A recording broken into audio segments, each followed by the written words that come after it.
I was going to start the show earlier, Jack, but apparently my message to you didn't go through. No, did. I sent the message, and then I'm sitting here waiting. I'm like, I know he was just online. He had to have seen it. So I go back over to our messages, and it's just gone. It doesn't even have that thing where, your message didn't send. It was just gone. You sent it to someone else. Gunski's looking like, the fuck are you talking about, man? Guys, this is Monkey in the Morning. I'm Monkeys. Jack, say hi, Jack.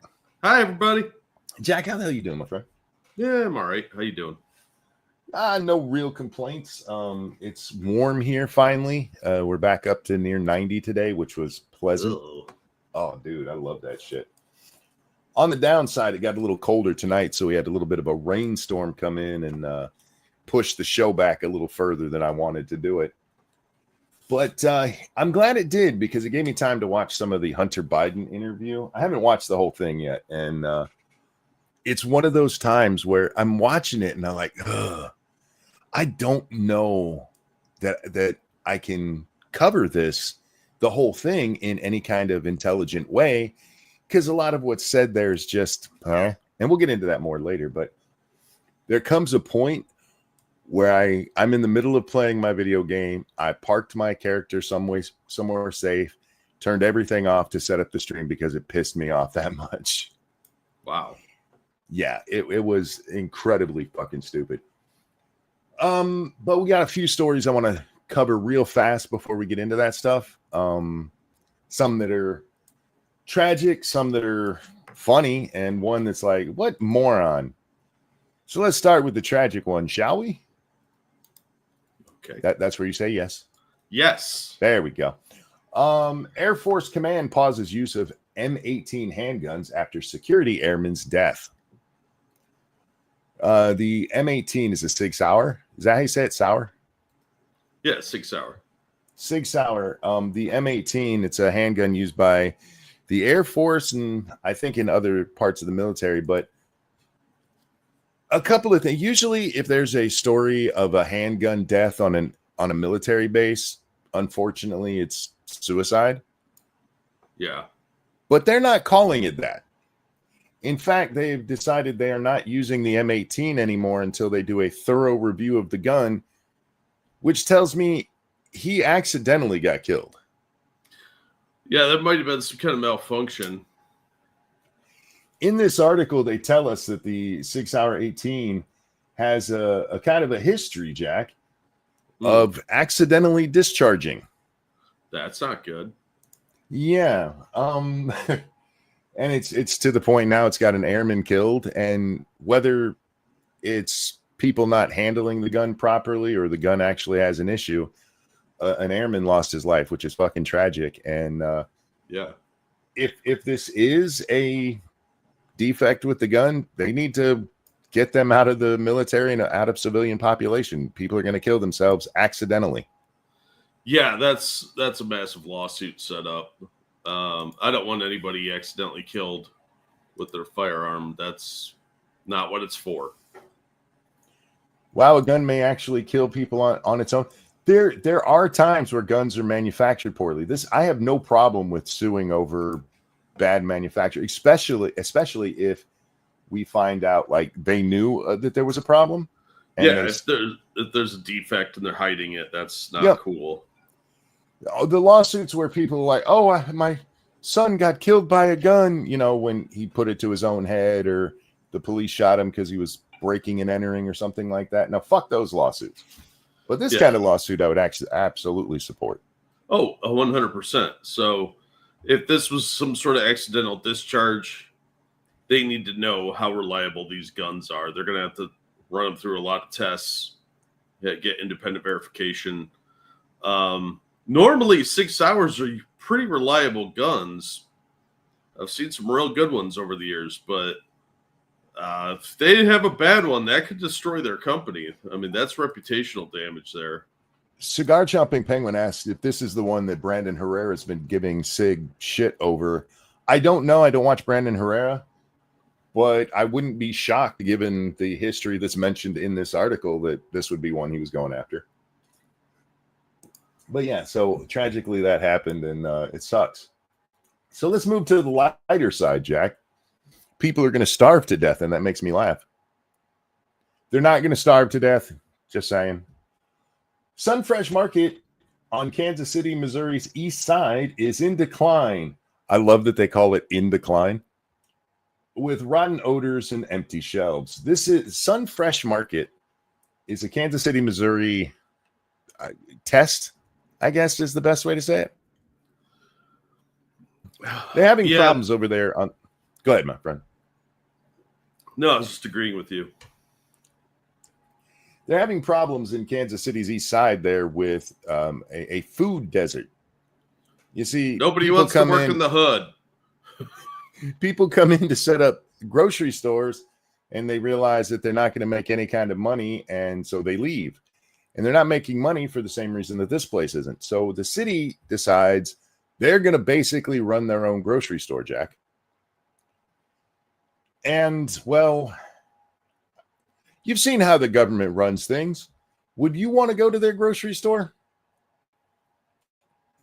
I believe the phrasing is, oh, hell no. Oh, hell no is right.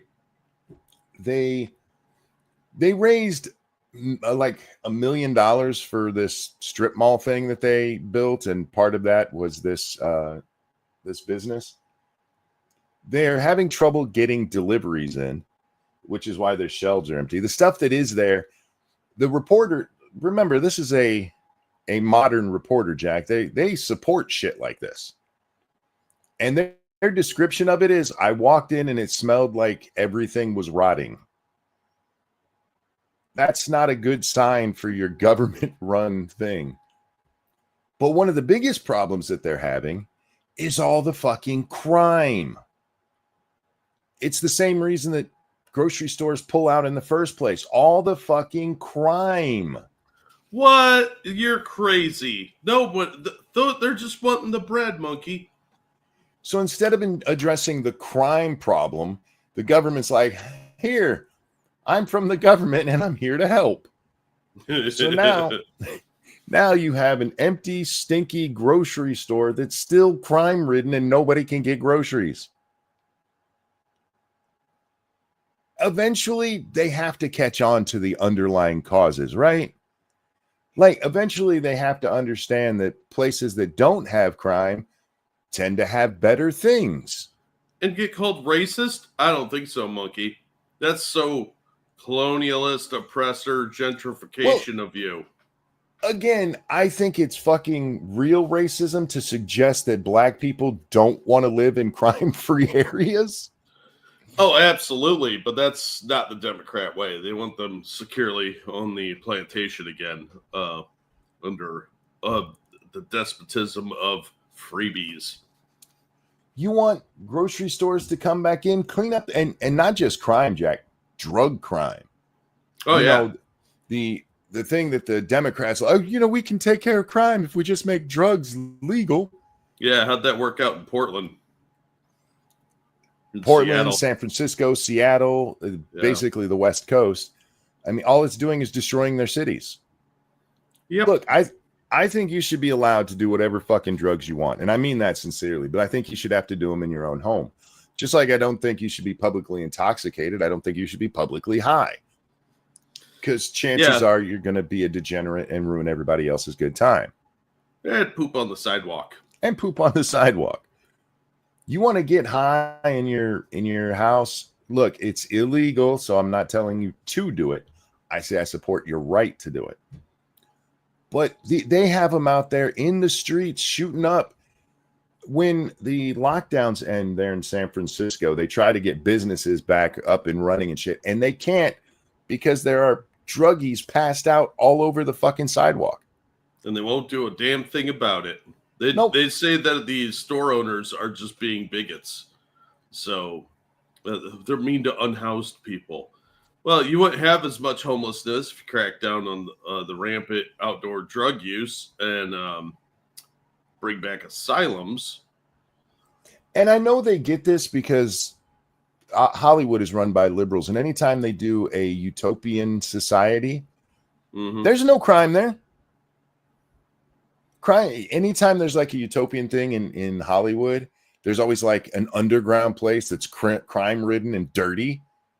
So they understand the concept of no crime equals big and beautiful. Crime equals dingy and nasty. But when it comes to actually putting it into practice, they're like, we can't be too mean to the criminals. That's racist. And black people really love living in crime-ridden neighborhoods. They just want groceries in their crime-ridden neighborhoods. That's what makes all neighborhoods better. Criminal groceries. I almost want to set up my own crime organization, Jack, and sell bootleg fruit and vegetables in the hood. Like they used to do with cigarettes and shit. I'm gonna do that with buying bootleg fruit and vegetables in the hood. I'm gonna do that shit with pizza rolls, man. Yeah, pizza rolls and Doritos, maybe, but I'm gonna get myself a truck and pack it full of pizza rolls and take it down to Kansas City, Missouri's east side and sell it out of the back of my truck at you'd probably up prices. An hour. Yeah, truck would be stolen with me in it. Yeah. Anyway, the final thing I wanted to talk about tonight is this just offended me. On the screen, this guy says, holy shit, the epic bacon at Tesla Diner looks amazing. And then there's a picture of it. And then for those of you who aren't watching the screen, it looks like somebody stuck 4 half slices of bacon into a McDonald's box for fries. And it actually tells you the price and everything. $12 for 4 strips of maple black pepper bacon. It's not a dipping sauce. And a dipping sauce. But if that dipping sauce isn't liquid gold, you're overcharging me if I'm getting 4 half slices of bacon for $12. Yeah, look, that is like food truck prices. That's way overpriced. And like I told you on Twitter, if you can afford a Tesla, it's probably not that big of a deal. But this is vastly overpriced, even for fast food.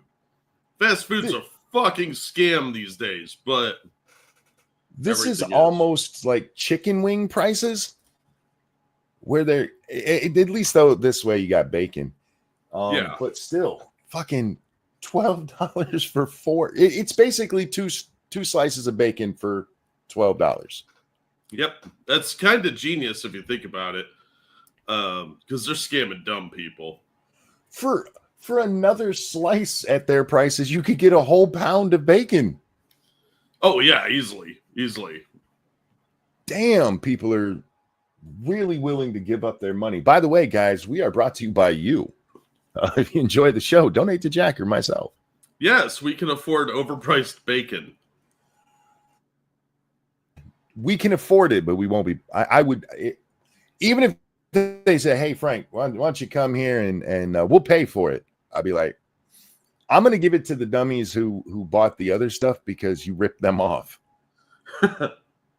I'd probably try it if it was free, but I'm not paying them $12 for a couple strips of bacon. Jesus Christ, I could have a heart attack on my own. Thank you. I don't need your help. You can get a whole meal with an extra slice of bacon at Waffle House for $12. And you'll get a show because there'll probably be a fight if you go at the right time. Fight. World Star. Do people still World Star? I would yell that while recording. Yeah. All right, let's get into the heart of the matter tonight. Hunter Biden went on to Channel 5, which is not an actual, like, your local news station like it sounds like. We've talked about Channel 5 before. It's a channel here on YouTube. Yeah, it's like a podcast thing, isn't it? No. This guy, it's more man on the street kind of stuff, but where he goes and pumps up. You're supposed to feel really bad in his last video because he goes down to Mexico into this basically hut city made up of former illegals in America. They got kicked out. Yeah. Was he hanging out with Ethan Ralph? You're supposed to feel really bad for these people because, you know, the one guy that he interviews came to America when he was 6 months old and he was just kicked out. The guy looks like he's 30. He says he didn't find out he was an illegal till he was 17. And he found out because he went to get his driver's license and they asked him for his social security number and he had no idea what a social security number was. Not what his was. He didn't know it existed. Wow. So apparently he's fucking retarded. Apparently. No wonder he didn't figure it out. But yeah, he's back down in Mexico and he seems to be doing fine. I mean, he is living in a shanty, but he's making ends meet and stuff still. He hasn't starved to death, oddly enough. Just like Ethan Ralph. Thank you, Frank. World Star related. Did y'all talk about Carnival? What happened with Carnival? Carnival. Carnival. I don't even know what the story would be. But anyway, so that's what Channel 5 is. He's basically a liberal shitbag who goes and tries to make you feel bad. He's got videos about the horrors of what is happening in Palestine. Oh no. And somehow he lands the only interview that Hunter has done in a really long time. And he talks about that at the beginning. He didn't ask Hunter, well, why'd you decide to sit down with me? Weird question. And it turns out it's because Hunter has seen a couple of clips of the guy and they have a friend in common. Which of those do you think had more to do with it? Did the guy have free drugs? Carnival Cruises banned hip hop. Really? That sounds stupid. Oh, yeah. They also banned like smoking weed on their ships and some other stuff because they were having problems with the really ratchet people, like pooping in the hallways and getting into fights and smoking drugs. Doing drugs and smoking weed, that sort of thing. Basically abusing all the goodwill of the Carnival Cruise Line. Frank, thank you again. The cruise line changed rules and called racist. Yeah, I mean, I don't see why you got to ban hip hop. I'm all for banning the illegal substance. If I owned a ship, I wouldn't even serve alcohol, man. The issue was that they were blasting it at like 3 a.m. a lot because we're talking about like uncivilized people doing this, not normal people. But it's the type of nonsense you'd see from hood rats, basically, and they ruined it for everybody. I'd say it's the kind of behavior you'd see from Fuentes' group. That's Groyper behavior. Like I said, hood rat behavior. Anyhow, you can't tell me Fuentes doesn't look like a rat. He absolutely does. Absolutely. He looks like a little gay rat. Yeah, like I'm gonna sniff out the cummies, and his little whiskers are twitching with excitement. Yeah, that dude he looks like his nickname would be Ratfink. All right, as we get into the Hunter thing, I'll tell you about the parts we have skipped over, and maybe if time allows, we can go back and catch some of the greatest hits. I have only watched maybe another 20 minutes of this.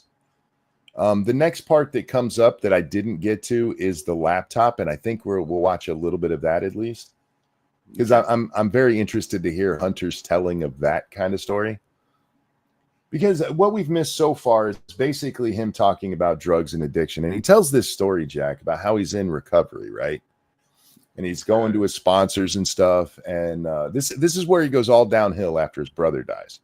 He's clean. He's clean and sober, you see? Sure.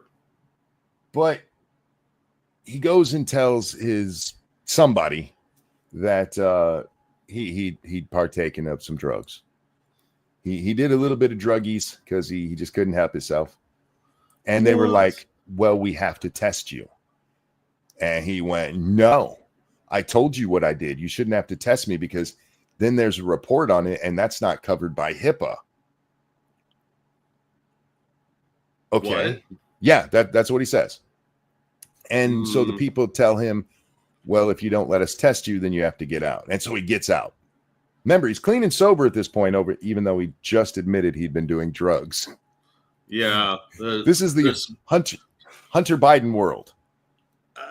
There seems to be a little bit in the way of contradiction here. A little bit, right? I was clean and sober. Except for those drugs I did. What the fuck are you talking about? So he leaves the rehab center that he's in even though he's not actually in I'm not exactly sure how that happened, because if you're in AA or NA for him, Narcotics Anonymous, and you just go and tell your sponsor, hey, I did some drugs, they're not going to drug test you. That's some inpatient care bullshit. Yeah, I've never heard of anyone at NA like insisting on you getting a drug test. And why wouldn't that be covered by HIPAA? It's a good question. It's a really good question. It's almost like he made the bullshit up. Or this dude that he knew, who he thought was a sponsor, would really just like watching guys pee in cups. And he's like, yeah, I got to drug test you. That's it. Oh, this is weird. I don't know. Oh, it gets even better, because he hasn't done drugs in years, Jack, except for those ones he just told the guy about. So he goes across the street, and there just happens to be a park there. And in that park, he just happens to run into somebody he used to know back in his drug days. And out of nowhere, he just asks, hey, do you have any crack? What a crazy coincidence. Well, I did not expect to see you here, Mr. Philip Drug Dealer. How are you? Long time no see. It'd have to be Filipina, because it was a chick, according to him. Okay. So Filipina, hey, you don't happen to have any of the crack, do you? Perhaps some marijuana cigarettes on you as well? That would be super. Because, I just got mad at somebody over a trivial, nonsensical thing, and I'm feeling a little saucy. This is the most bullshit thing I've heard in a while. I think maybe he believes this is true, but nobody else should. This is nonsense. I want to highlight that up until this point, at least according to his story and his verifiable record, he'd only done cocaine. Alcohol and cocaine were his things. But for some reason, he just happens to go across the street. Just happens to. And by the way, he never tells us what drug he said he'd been doing to his magical, I'm going to test you fairy. Yeah. And out of nowhere, instead of going, hey, you got any coke on you? Hey, you got any pot? And no. You got any crack? I've decided today, because of that asshole, that I have to up my game. Yeah, apparently, like, that is one hell of a step up. Yeah, I mean, you don't just ease into crack. I mean, you don't just be like, oh, one day I'm just gonna smoke some crack. No, that's weird. Normal people don't do that. Like, was heroin not giving you the kick anymore? Like, was PCP just not tasty enough? I'm kind of missing what's going on here. And this is supposedly 2017, and he just, out of nowhere, in his 40s, is like, you know what? I'm gonna try crack. Like he's D and Dennis, trying to get on welfare. And I'm listening to that part, going, who believes this shit? You were a fucking junkie. You've always been a junkie. You were a junkie when your brother was dying, and you were fucking his wife at the time. You are a degenerate shithead, and you always have been, because you've never had any kind of accountability. Yeah. Ever. Yeah. Look, I understand people get addicted to substances, but this guy's a full-blown degenerate. Yeah. Well, he also tries to play that part up, because he's like, what really bothered me? Look, I'm not a victim. He says that. I'm not a victim. I was a crack addict. But what really bothers me about the way they came after me is how addicts at home, I'm very barely paraphrasing this, by the way, addicts at home would see this, and maybe they were considering recovery, and now they're like, not with the way he was treated. Oh, fuck off. Yeah, Hunter, a whole bunch of crack addicts were going to turn their life around until they saw you get away with everything. Yeah. That's the type of enabling that keeps people on drugs. Jesus, it is so bad. And our little Napoleon Dynamite Weird Al clone has no real questions about any of that. And not a single, wait, what? You just besmirched two amazing people. And I did, but when you see this guy, you'll understand. If you haven't seen him recently, since the last time we brought him up, you'll understand. But anyway, I'll be right back. Oh, I want to wait for him to come back because I want to explain what's going on in this. It'll just be a second. Sorry. Yep, take your time, man. The reason I even bring up what else happened is one, I am going to drop the link to this full interview into chat so you guys can go watch it yourselves. But it goes to the motive of both Hunter Biden and the interviewer here. I don't necessarily expect interviewers to interrogate people, although that's what we hear from the left all the time. You're supposed to challenge them. You just happen to walk across the street and you just happen to run into one of your old drug friends and they just happen to have crack and you just happen to ask for it. Sure. But the motivation of Hunter here is to, I'm not a victim, but still to victimize himself. He tries to play the role of, look, I'm not a victim. I did this to myself. But look at what all these people did to me. And it's typical addict behavior. It's not your fault. This is what I don't believe this motherfucker's clean. I bet if you had him pee right now, he's on something. He's on something. Now, maybe these days it's more prescription oriented, but there ain't no way this motherfucker, because he's still doing the same shit. He's still blaming others while he tells this one story about where he almost died. He almost died, you guys. And so the interviewer asked him, could you tell us about that? And according to him, it's because at one point he was found face down in a pool and some lady who didn't even know him pulled him out and held him for like 24 hours till he got better. Like in Misery? I was like, what kind of fucking weird ass Hollywood dream did you have? Yeah, that was some bag lady that was like, I love you. You're my new husband. And he's like, thank you, strange lady. When he's first asked to tell about his near-death experience, he says, well, I was almost dead all the time from doing crack and alcohol. That's just because you're taking your life in your hands that way. That's not the same as a drug. Like Nikki Sixx had a drug-related near-death experience. Oh, yeah. Yeah, they did an entire song about it. You did not. You had your highs, and then you came down and you got high again. All right, I think I figured this out. He thought he had a near-death experience because while he was blitzed out of his mind on crack or whatever, he watched The Wiz and thought it was a near-death experience that he was part of. Now, I'm going to do something I did not expect to do, Jack. Are you gonna buy me a new car? I'm going to give Hunter Biden some credit. Oh, that's way more unexpected than you buying me a new car. If you look at the screen here, you can see that this video is segmented, right?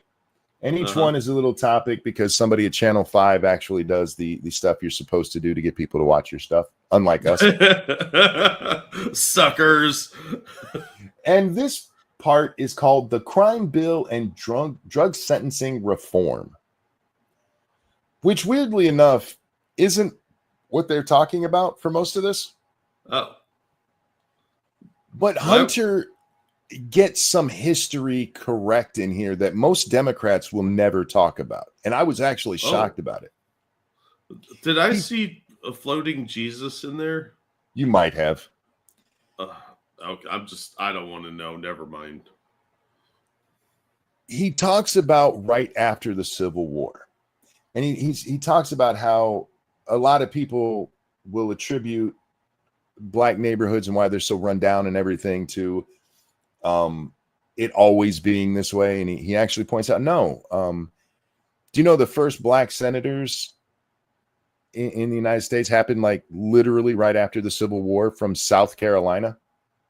Yeah, they were from the South largely. South Carolina was largely run by black people at the time. And it was things like the Klan that ruined all of this. And watching him saying, like, God damn, he's got a point. But his point isn't as noble as you would think it would be because he then ties it to immigration. Because of course he does. Adabisi, thank you. Hunter is going to buy crack with that credit. Yes, he is. Yes, he is. There's never been a thing he wouldn't trade for crack. Marriages, children, money, anything. He likes his crack. Anyway, so they're having this discussion about what basically has happened to black people in this country, and he points out that the Klan, these days we think about the Klan as people who went and hung black folks and marched through the streets saying stupid shit that nobody cares about. But the reality of the Klan was a lot of that was to keep people from voting. And I was honestly shocked to see Hunter be that honest about it. Yeah, well, I mean, they were pretty insidious because they were in positions of power in a lot of towns. So they could set up rules like sundown towns and separating the drinking fountains, that they had the wherewithal in the positions to do that. And who was it that was doing all this? Oh yeah, Democrats. That's all Democrats. Mm-hmm. They've never changed their racist ways. They just changed their racist rhetoric. But anyway, so Hunter is now going to take what he was just talking about this, and he moves into this. Oh, by the way, we are on the AT&T, so if you're watching, it's going to be choppy. Sound should be fine, but it's just Hunter, so we don't really care. You're caught in this loop. It's like the permanent Reconstruction loop. Okay, the permanent Jim Crow loop is that every single time that we get closer to that idea, that promise, that potential of a more perfect union, what ends up fucking happening is they come in and they shut the door down because there's immigration, and what's going on there is just like Reconstruction and slavery, Jack. Yeah, no, we're not kicking out doctors and lawyers and professors of English. It's a bunch of freeloaders. Permanent Jim Crow loop. Look, one thing Democrats know is Jim Crow. They don't know what it was, but they know those two words together. Yeah, that guy was really busy, that Jim Crow fella. I told you my grandpa had a pet crow that would hang out back, and he named it Jimmy just to piss off my grandma. Yeah. These Democrats, when they make this leap and try to, one, you're being disrespectful to what slaves went through. Oh, yeah. You're being highly disrespectful of what everybody after slavery went through. And you know what? Be as disrespectful you want, but at least be fucking honest. That's not possible for them. And be honest that the people who have repeatedly drug us back into what you like to call Jim Crow loop are Democrats. They're the ones telling us that, hey, you got to get back on that plantation because you can't take care of yourself. And they're the ones that are like, we'll take care of all the illegals. I had a thought when I was watching this, and it's going to come up later, and I'll probably repeat myself at the time, but our little host here tells us that, well, you know, I don't want to get to that. I don't. Yeah, we'll hang off on that. There's this evil symbiosis between money and power. So what do? The irony of those words coming out of that mouth. Yeah. Fucking hell. You fucked your dead brother's wife. Cheated on her with a hooker. Sorry, stripper. Sure. Which she denies, for the record. You impregnated a woman, denied it was your child. How much more evil do you need to get? And we haven't even got to the shit you've done on the national stage. Just you as a person. Right? You made a deal to finally acknowledge that you're this child's father and demand that she never use your last name. That is an illegal filing in the United States. Well, I mean, you don't want to besmirch the good name of Biden with a bastard child, do you? If anything, the mother should have been like, my child will never take this name. You're not allowed to claim her. You know what? It's probably better for that kid. I would rather that kid be raised by a stripper than be raised by Hunter Biden. No shit. She's going to be exposed to a lot less hepatitis. Yeah, and probably a lot less drugs. God damn, man. For him, There is a symbiotic nature between money and power. Not my money or my power. No. Other No, people. That Elon Musk fucker, who, by the way, at least pays for his kids. Right? As far as we know, doesn't even demand a paternity test on that shit. He said, that's probably mine. Fuck it, give him some money. I mean, yeah, must be nice to be that rich. Anyway, If I said to you, look, I'm going to tell you a story from the past. oh my God, I forgot this part. Not just does he link this to Jim Crow, Jack. What's the other thing he's going to link it to? Southern strategy? No. Think more globally. World War II. The Nazis, of course. But wait, listen to his telling of this. It's fucking wonderful. He doesn't even try to actually get Germany right. I mean, So what do we do? If I said to you, look, I'm going to tell you a story from the past. It's about a minority group of people that live in a country. It's constitutional democracy that has had its problems in the past, but it's an economic powerhouse, and it is the center of learning. are All you right, sure let me he's not stop. talking about South Africa? Are you really telling me that Germany in 1939 was an economic powerhouse? That would be historically wildly inaccurate. They were broke. That would be historical fiction. Yeah, that's why I was asking, is it South Africa? It's the center of culture. It has a deep and rich history, but there is a minority group that those in power that came into power through democratically elected means are going to target this minority group because they're stealing all the jobs. Today, our cities are flooded with illegal aliens.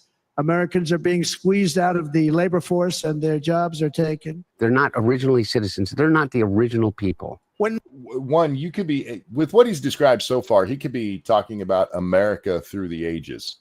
Yeah, or the entire Roman Empire. The Romans, yeah. The Persians, most of the Middle East currently. Also, using a clip of Trump with the bandage on his ear after an attempted assassination, that's a ballsy move because you know True. he gave a similar speech somewhere else.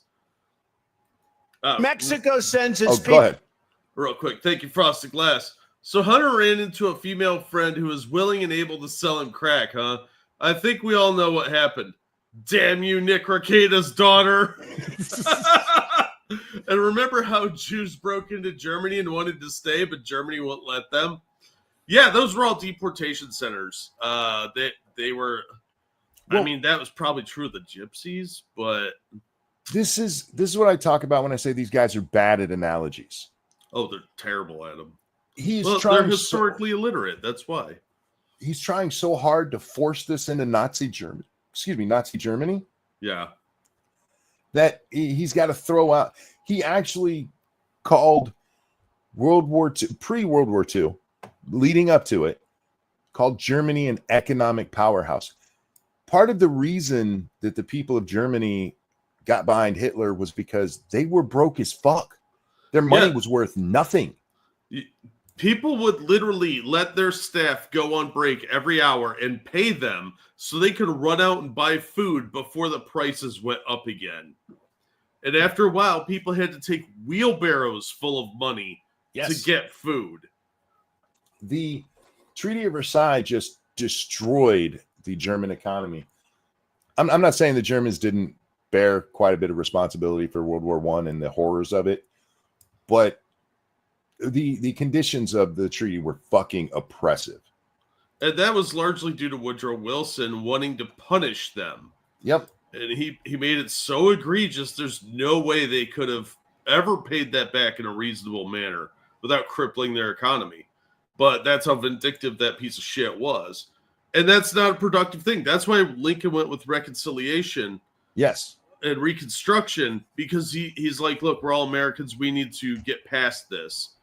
It's they why didn't do that in Europe. It's why the Americans, as soon as Britain says, fine, fuck it, you can be free, we're like, cool, let's set up trade. Yeah. Let's be homies. Exactly, because that's how you do things for international relations. You can't hold grudges sometimes, even with despots, because it's not productive. If you start doing too much look at what Iraq did in the build up to the first Gulf War. Mhm. They were selling oil despite the sanctions to France, one of our allies, under the table, so that they could bypass our sanctions. That's not productive. You're trying to punish them, but it's not really working. Same thing's happening with Iran right now. All the sanctions that we put on them, we just pushed them right into China and Russia. It didn't actually do anything, but it was so many sanctions that they didn't really have a choice. They're effectively a fourth world nation at this point. According to Grok, yes, it will be accurate to say that Germany was an economic powerhouse in 1939, though the statement requires some context. By 1939, Nazi Germany had undergone significant economic recovery and rearmament under, okay, yes, I keep saying 39 because that's when the war It kicks would have off. been more like 33. Yeah, the early parts of the war when they are starting to blame Jews. They were blaming Jews before Hitler, okay? Yeah, Hitler just took that notion and accelerated it. It wasn't as popular of a notion before Hitler came around. Because many of the bankers in the area were Jewish. Look, they got money still. Yeah, there was a level of resentment there. Yeah. Jews ran pawn shops, money lending, like cash advance kind of places. And they were involved in the banking industry. So, of course, that made them targets. It'd be sort of like in the modern era, blaming the CEO of United Healthcare for all the decisions of the agents on the ground. Anyway, back to Hunter's retelling of history here. Well, they're not sending their best. They're not sending you. They're not sending you. On top of that, they're spreading disease and distrust, and they're criminals, and they could be. One, The Zika virus? illegals are spreading disease. Yeah. Were they saying the Jews were spreading disease? Maybe that's something that they said, but I don't remember that. There was probably propaganda to that. Yeah. But they're criminals. The difference is that in there, the Jewish population wasn't criminals. These ones actually are, by their very nature of being here. Yeah, their illegal entry into the country makes them criminal. Yep. Violent. They're eating your dogs and cats. They're eating the dogs, the people that came in. They're eating the cats. And what we're going to do is we're going to send mass men to this market. Oddly enough, people have been saying that about Koreans for decades, my entire life, and nobody's kicking them out. I've lived around Somalians, and yeah, I can see it. Well, we have this notion in America, in the Western world, like you can never eat a dog or cat. I don't care if you eat a dog or cat as long as it's your own. They are animals. I don't want to be friends with you if you do it, but there are plenty of places around the world where they eat dog and cat. It's protein, so you have to eat. Yeah, it's meat. Yeah. But Americans, nobody would ever eat a dog. Why would you guys say that? Because they do.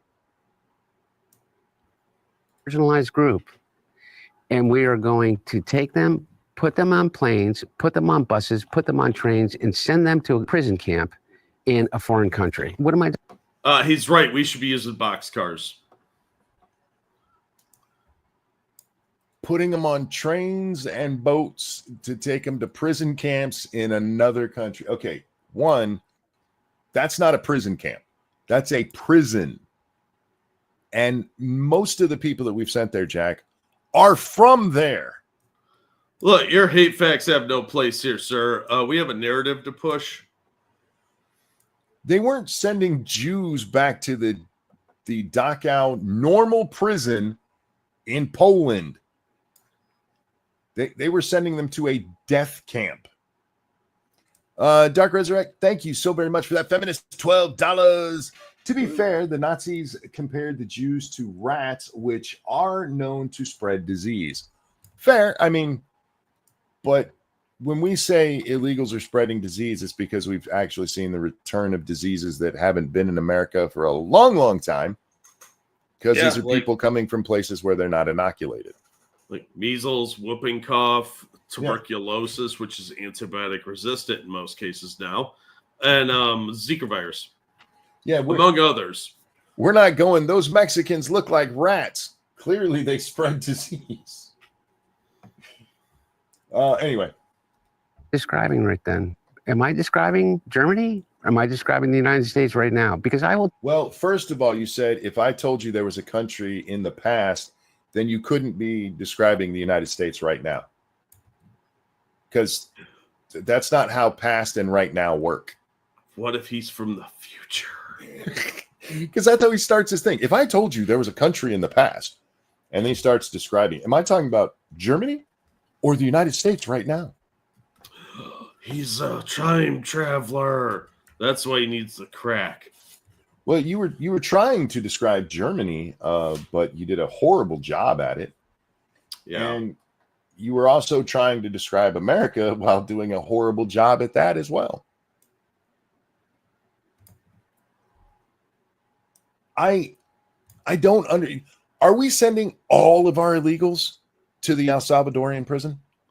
I don't think there's enough room. I mean, we could try. Do you remember the video I told you that Channel 5 did right before this? It was Mexicans back in Mexico. What? No, they clearly are in prison camp. So where are the Jews back in Jewistan from Germany, homie?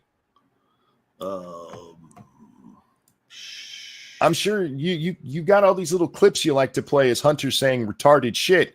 Why don't you show me the Jewistani Jews being returned to their country from the Nazis, where they got to go live however they can in that country on their own without being put into it. The people who've gone to those prisons are fucking murderers and rapists and violent shitbags that their own countries, the ones who don't belong there, won't take back. They don't belong here. What do you want us to do with them? You ask a lot of questions, mister. I tell you what, when you faggots can find me the ovens in El Salvador, we can talk about how this is like Nazi Germany. Until then, shut the fuck up. Said the F word again. I did, and I'm not sorry about it at all. Real quick, thank you, Evolved Potato. Actually, no, in 1939, Germany had a manufacturing boom. That was mostly due to Henry Ford being a piece of shit. But it was a very short term based on their seizure of land and property and government work programs that paid people for busy work. Then there was already war by the time the problems with it came up. Yeah, well, look, a lot of things were artificially inflated by the work programs the Germans did, as well as our own, by the way. Thanks to FDR's work programs, we stayed in depression for several more years because the government decided to stick their fingers in everything. Damn, we dropped the big F. Yeah, I'm sorry. When it comes to like Nazi Germany, these comparisons, they sent children to those camps. Have we sent little kids to the El Salvadorian prison? And again, we're not even at the point of starving people to death and putting in gas chambers and medical experiments on the women. None of that shit's been claimed of this El Salvador. They make them sit quietly. It's torture. And for these assholes to keep pushing that narrative is offensive to me. And I'll call them what the fuck I want when they're being that retarded. Yeah, well, it diminishes what people went through in the Holocaust. And yes, the Holocaust happened. A lot of innocent people who were just a certain ethnicity or were gay or were mentally defective or were prisoners of war or members of secret societies who really did nothing wrong. They were all rounded up and thrown in prisons. That's where the Pink Triangle came from. I don't know if you guys knew that, but the Pink Triangle was a way of identifying gays that were in the camps. The red triangles were for political prisoners, like if you were a Freemason or a Catholic. And they had a blue one that was for like prisoners of war or something. That's where why they wear the triangles. The yellow triangle or the star was for Jews. They're actually safer in El Salvadoran prisons than in ours. Absolutely. Probably, Especially that prison block that they keep showing us, because that is a maximum security block. yeah. And yeah, they're just highly regimented and are not allowed to pull a bunch of nonsense. There's not a good chance of getting shivved in that place. Yeah, because they keep everything very tightly controlled. It is a maximum security. But no, wing. it's not the whole prison. It's just like the Nazis, man. Oh yeah, man, except they're South American. That's what the Nazis did. They made the Jews behave. Yeah, that's all they did. You fucking degenerate. The Jews are running around in street gangs. Yeah, no shit, right? They had their Jew 13 tattoos across their fucking knuckles. Get fucked. This is the problem with listening to a crack addict, because he's got no brain left, Jack. This is why I was surprised to give him any credit at all. But again, the only reason he brings that up is to besmirch others as fucking Nazis. That sounds right.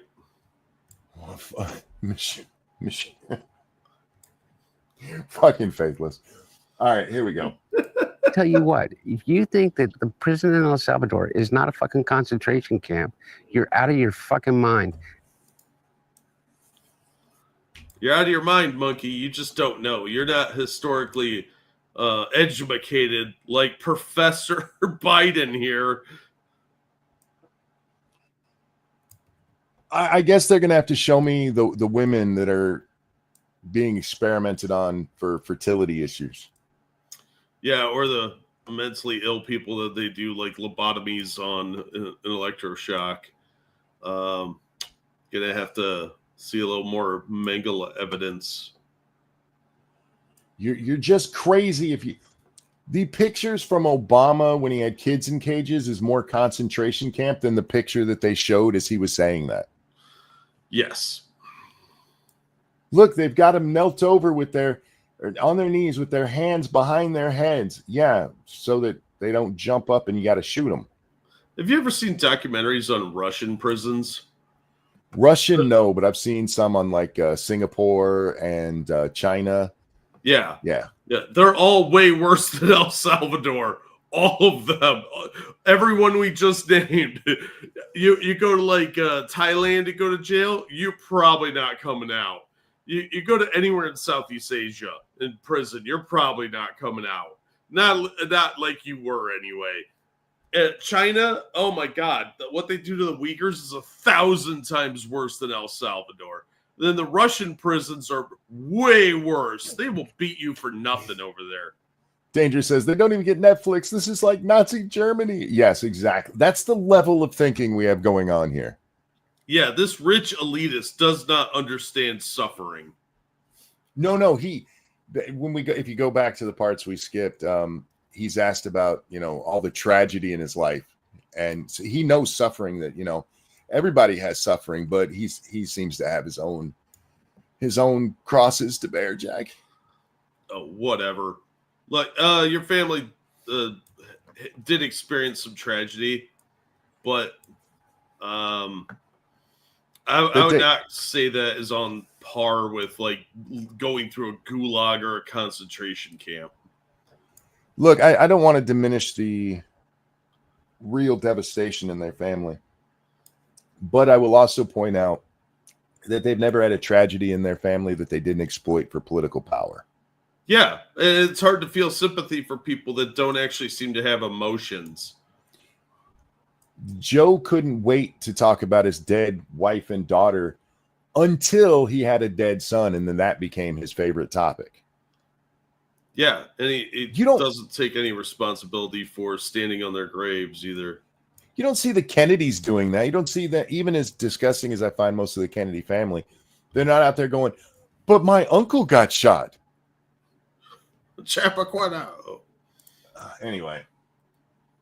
Tell me anybody that's returning from there. You saw those pictures. Do you think anybody's getting out of there? It's a maximum security prison for people who are the worst. These are murderers, motherfucker. Who's getting out of there? Hopefully nobody. And by the way, you said this after they brought back that one degenerate Maryland dad. Yeah. So He's still in prison, by the way. he's not in that one, is he? No, he's in Yeah. an American prison. They tried. Some judge ordered him to be released and the ICE not to be able to pick him up again. And apparently Trump's like, no, that's not happening. Did you see what the Trump administration did today? Or maybe it was yesterday now. What's that?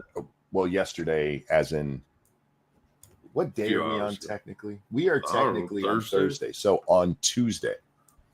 A bunch of judges got together and removed the acting U.S. attorney for New Jersey, the one who arrested the criminal members of Congress and the mayor of Newark. Oh, was that Habibi? Yeah, the judges got together and removed her and made her deputy the person in charge of prosecutions in that district. So Bondi fired her. Fired the replacement. They're just like, nah, fuck that. Nope. Is that legal? I haven't looked into how the backroom bullshit that they pulled. Technically, apparently it is a legal maneuver that they have, but the White House does have the right to remove the district attorneys for these different areas. So Yeah, Let's just see. re-promote that chick to the job she just got fired from. yeah, she's only acting. She's finally been nominated, and the Senate hasn't confirmed her or even held the hearings yet. It should be a problem. She's actually a pretty well-known lawyer, and I don't think they're going to have a problem with it. But yeah, you these never know, judges, though. these judges were like, "No, fuck that bitch," and so yeah, they named her replacement, and Bondi was like, "She's fired." Whoopsie. That didn't last long. Didn't even get her stuff put on the desk. Yeah, it was within 24 hours of the judge's ruling that they fired that other person. And look, I don't know the other person. Maybe they're good at their job and stuff, but you just got somebody fired for political bullshit, because the two cases that they point to with however you say her fucking name, in both of those cases, the people that got arrested should have been arrested. Yeah, they were actually criminals. So The charges were dropped against the mayor, but they were legit charges. They were dropped as a courtesy, which I don't think they should Hey. have dropped them. we shouldn't have two tiers of justice.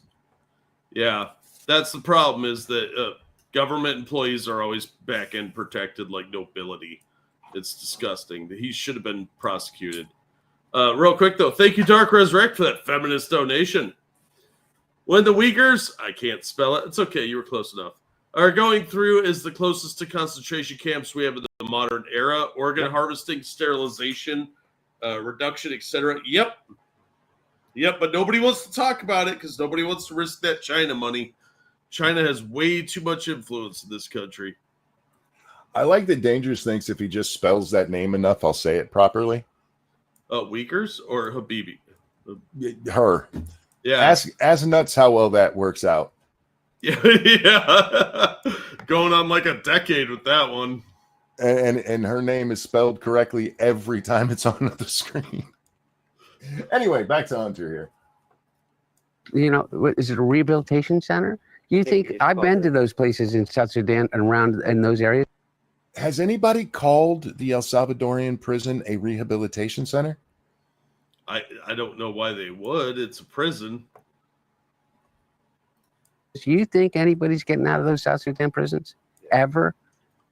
Why are we now talking about South Sudan? Are we sending people to Sudan? Who gives a fuck about Sudan or South Sudan? I don't. It's not even on the radar of things I give a shit about, even remotely. If Alibaba, stop it, devil. If what you're trying to prove to me is that the El Salvadorian prison is bad, why do you have to switch to something that has nothing to do with it? because they always have to move the goalpost. Like, do you think it's a rehabilitation center? I've been to Sudan prisons. What? Why was he in the Sudanese prison? It's probably where he was getting his drugs. I mean, maybe. I'm just saying. Anyway, back to dummy here. Out of your fucking mind. That's a death camp. They're done. They're over. And Well, if by you- that standard, us having life imprisonment here in the United States makes our prisons death camps. Yeah, like this is such a upper class American perspective.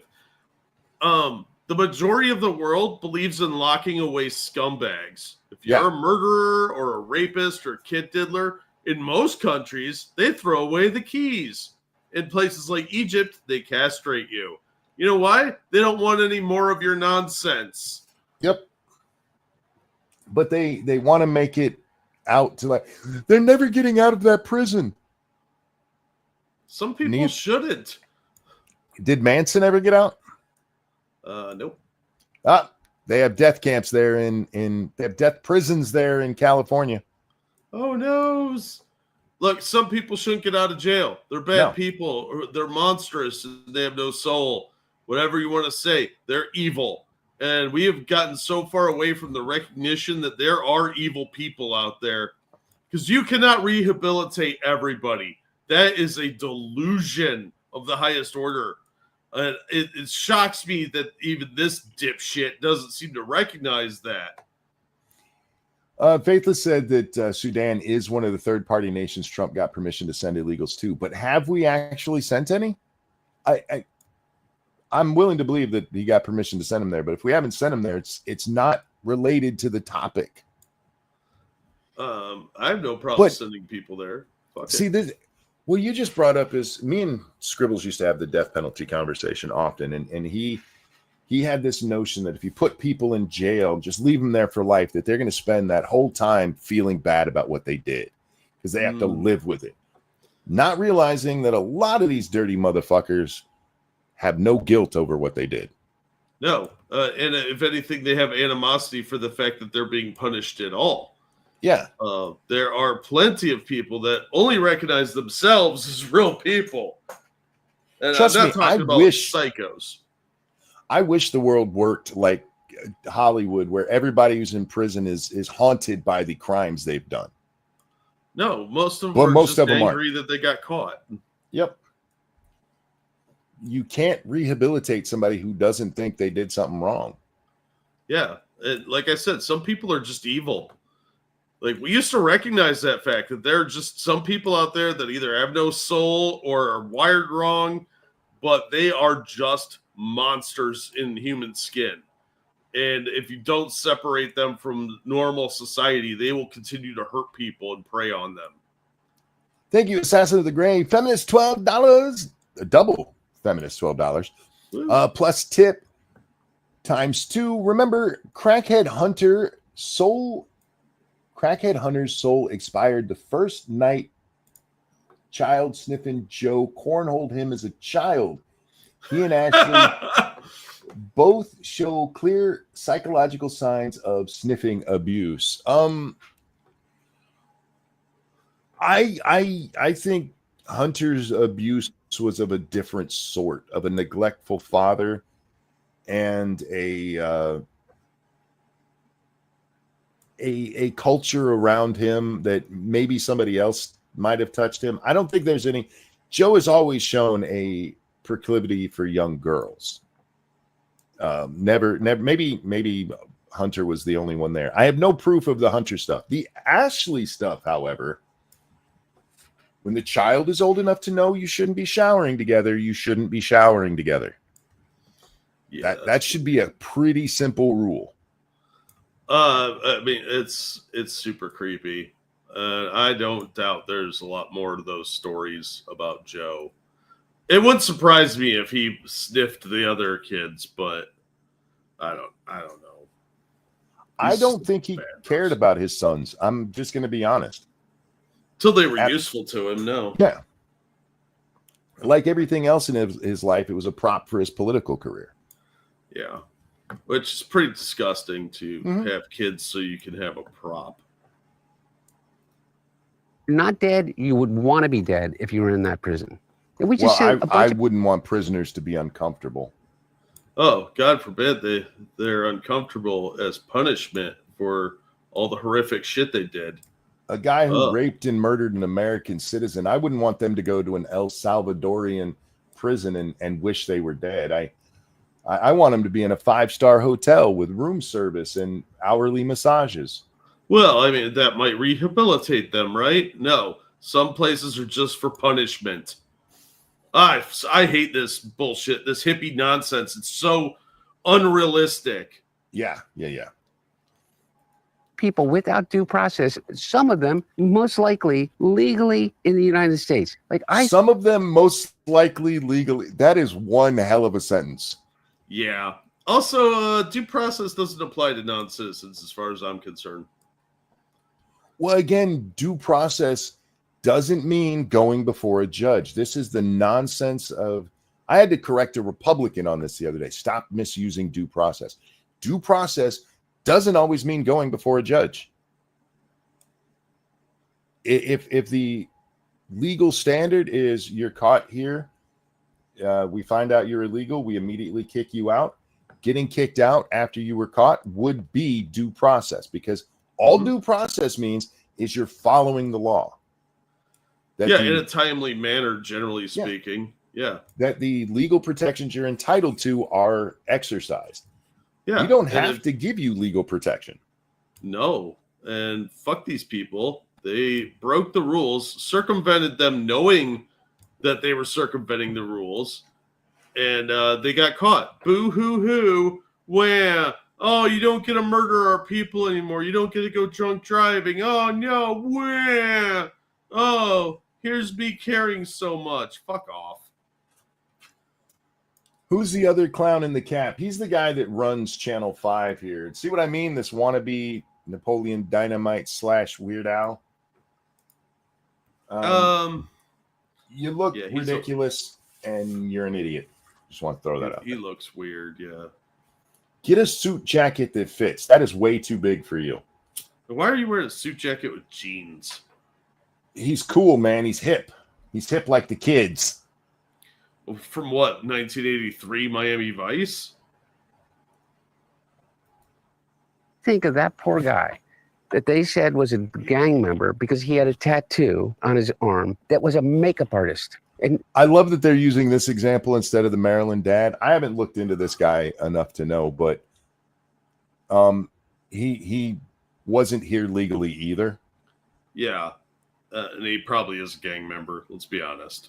He's another one of those people that's just a beneficiary of Biden not following the law, and they're like, so see, he was here legally. Right. Thank you. Go ahead.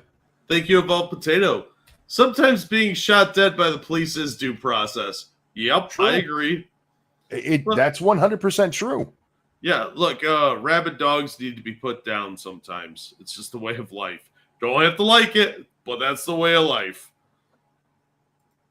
Because he had a tattoo on his arm that was a makeup artist. And they say he's MS-13. He literally a makeup artist that fled, I think, I'm making it up, Venezuela? I'm making it up. The most honest thing he said so far. Right? Like, what was this so-called makeup artist tattoo say MS-13 on it? Joe Biden gave, was it Venezuela? What country was it that Joe Biden gave the fast pass to come here illegally? It was Haitians and Venezuelans. Gave them phones so that they could call ahead and be like, I'm coming illegally. And we're like, okay. They were still here illegally. They weren't granted asylum. Yeah. Which is why, by the way, Venezuela emptied all their mental asylums and prisons, because they're like, oh, you're going to allow that? Okay, cool. Here you go. By the way, just because we grant you asylum doesn't mean we can't revoke it. Yeah, asylum is supposed to be temporary anyway. You're not supposed to set up, take over one of our cities like Dearborn. Nope. It's supposed to be until the crisis is over and then get the fuck out. Yep. Because of a dictator. and came to the United States and sought asylum, received asylum, and they literally Well, here's the thing. That's economic asylum, which is not something we actually recognize. Yeah. Otherwise, the entire world would be here. Go back to your home countries and fix them. No, they want to come here and make ours shittier. this poor guy, and they pick him up, and he has a family, and he has friends, and he has an entire community, and they give him no due process, and they put him on a plane with maybe a bunch of other criminals and send him to A that. bunch of what criminals? Other criminals, Monkey. What criminals was that? Wait a second. I think we found the problem. Yeah, that's one of them there Freudian slips, I believe. That fucking hellscape, he's dead, and nobody gives a shit. You're And I right, mean I it. don't. Like we sit I here, don't. He shouldn't have been here. Yeah, I don't feel bad for criminals being punished. I'm sorry. I don't know. If you commit a crime, that's on you. I'm not talking like you didn't turn your blinker on when changing lanes or some dumb shit like that. He broke into the country. I don't feel bad for sending him home. That's where he's supposed to be. Well, to your blinker thing, if you don't turn it on and you get pulled over by the cops and they give you a moving citation, I don't feel guilt or bad for you. No, it's your own fault. Pay Use your attention to fucking what blinker. you're doing. Get off your goddamn phone, too. talk about the one guy, because there's a clear legal path to being able to get him back. What about all those other people? Am I not supposed to feel for someone? Am I? There wasn't actually a clear legal path. That was just some bullshit the media made up and everybody whined about. That Yeah. guy had a deportation order that was Yeah. put on hold for no reason. And look, the Trump administration came. Yeah, that was a clerical error. Fuck that. Be like all these Democrats say, you have to talk about and realize that people are really upset about illegal immigration. Fuck you. How do you think your hotel room gets cleaned? What? Well, I've recently been in 2 hotel rooms, Jack. And everybody I saw working there, I didn't check their immigration status, but let's just say I would guess they're from America. What? Oh my God, they deported all of them from that area already. Oh noes. Everybody working there was either white or black. None This of is them the- had accents. They were clearly grown Americans. Yeah, because it's actually like kind of hard work. Yeah, this is some elitist bullshit mythology created in Hollywood. Look at Family Guy with the maid that they Mhm. always have on there. No, yeah, it's a bunch of bullshit that Californians see way more than anyone else because there's some sketchy ass hotels that are going to hire like illegals because they're sketchy ass hotels. How come he doesn't go or doesn't mention that the ones that are being under the table like that, because that's what we're talking about here if they're illegal, are getting paid less? You don't care about the hey, who are you going to exploit for your hotel stay? Oh, well, your prices will go up if you have to pay an American. Oh. But he has much more to it. I actually backed it up so we can get the whole thing because his list of things that the illegals do for you is so telling for his life. Dangerous, thank you. Thank you, Dangerous. If you insist political opponents / judges and so on shouldn't be subject to prosecution, even if they commit a crime, you're just admitting you want a corrupt and unequal legal system. Fucking dumbass. Yeah, 100%. Yeah. Even with the notion that we don't try former presidents, the reason we don't do that is because we don't actually have examples of them doing something so egregious that you would try them for. Sans maybe Barack Obama. But generally speaking, once they leave office, what they did in office, we let that go. If they committed a major crime after that, we should absolutely hold them accountable for that. Monkey, you can't hold Barack accountable for a tan suit. Barack should be held accountable for the IRS scandal. He should be held accountable for the Fast and Furious scandal. And he Which should caused be- the death. Yes, it caused 2. Yeah, well, I only care about one of them. They were both Americans. One was Border Patrol and one was DEA. Yeah, do we really care about the DEA? Aren't they kind of like the I- ATF? I do care about Barack Obama giving guns to cartels and got a DEA agent killed, even if I think the DEA is fucked up. Because that was an American Fair. killed. I do have a problem with him drone striking an American citizen without any kind of process. Yep, that's the other one. He should be held accountable for murdering an American citizen. Yeah, even though that guy was an absolute piece of garbage, Yep. still shouldn't have done that. Like, I'm not mad the guy's dead, but I don't Nope. think that was the way to do it. Well, Okay. they love to talk about due process with everything else, but not in that case. Oh yeah, absolutely. And look, if that guy had gotten bombed just because he happened to be there, that's one thing. But they knew he was there. They targeted him. Yeah, it was a targeted drone strike because Obama didn't want to get his hands dirty by sending snipers in to take the dude out or actually engaging with the enemy. Look, like I said, I'm not upset the guy's dead. I just don't like the way they did it.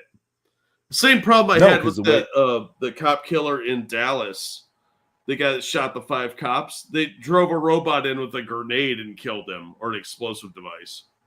I'm There okay was no with that. due process. I'm okay with the guy being dead, but I don't think that was the appropriate way to do that. Didn't he kill the guy's son as well? I don't know who all died with him.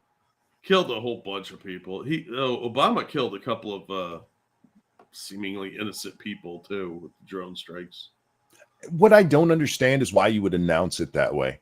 Instead of going, yeah, we bombed this site and we happened to kill that guy. Like, we killed him.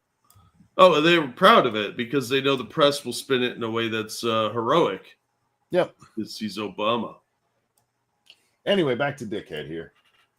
About illegal We immigration. still haven't got to the part that really pissed me off. Wow.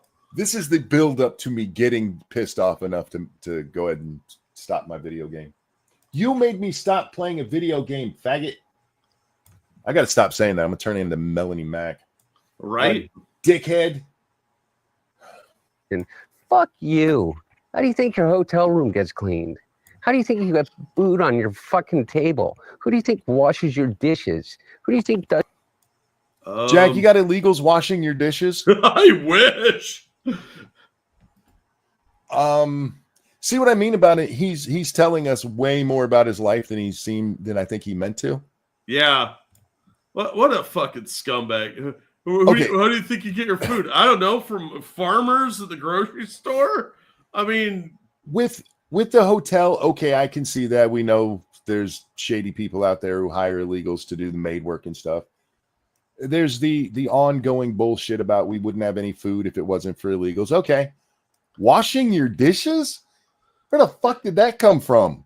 now, most farms are automated now or hire migrant labor that actually have permits to be here, which is increasingly rare, by the way, because there's more and more automation. As far as doing my dishes, I'm starting to get to the point where I'm going to start throwing my dishes in the trash and buying them at Goodwill, like my buddy Jeff instructed me 2 years ago, because it was genius. I'm thinking of hiring me an illegal. Apparently, they will do everything for you. You guys are going to tune into this show, and one day it's going to be Ranting Jose. Right? I'll be like, Well- get the hell in there and do my show. Yeah, he's just going to read a script that Monkey wrote for him or dictated. Hello. This is the Ranting Monkey. Real You quick. got food on your. Go ahead. Thank you, Dark Resurrect, for that feminist donation. In defense of the bomb drone, the Dallas cop killer had set himself up in a fatal funnel. It would have cost a lot of lives to send cops in to get him. Yeah, I understand that, but there was probably a better way to do that. I just don't like the idea of the police being able to create explosives for the sake of killing someone. I think that's a little too much unsupervised power. So that I don't like the idea of them having that kind of ability to make that kind of decision to blow something up. It just struck me the wrong way. I know I'm on the losing side of that argument, but it just bothers me. So I'm perfectly willing to say that I may be on the wrong side of that subject. it makes me a little nervous to give people the power of life and death without any kind of oversight, especially with explosives. Well, I mean, technically, you have explosives in every gun they have, so.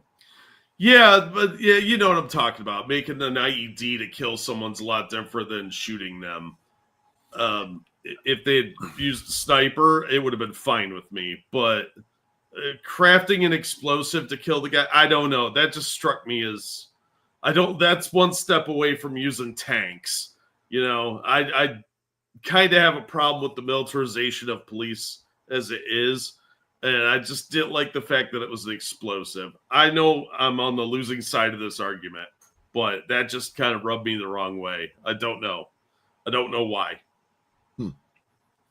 All right, let's get back to his list of things that illegals are apparently doing for us, Jack. Is Skippy here going to be on the screen more? Because I'm really down. He looks like a Will Ferrell character, Doesn't he?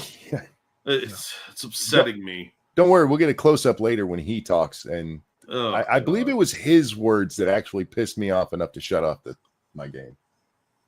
So I apologize. I didn't mean to call you a faggot in that one, Hunter. I meant the other guy. Not that I meant to say it at all, because I would never. I don't use that word.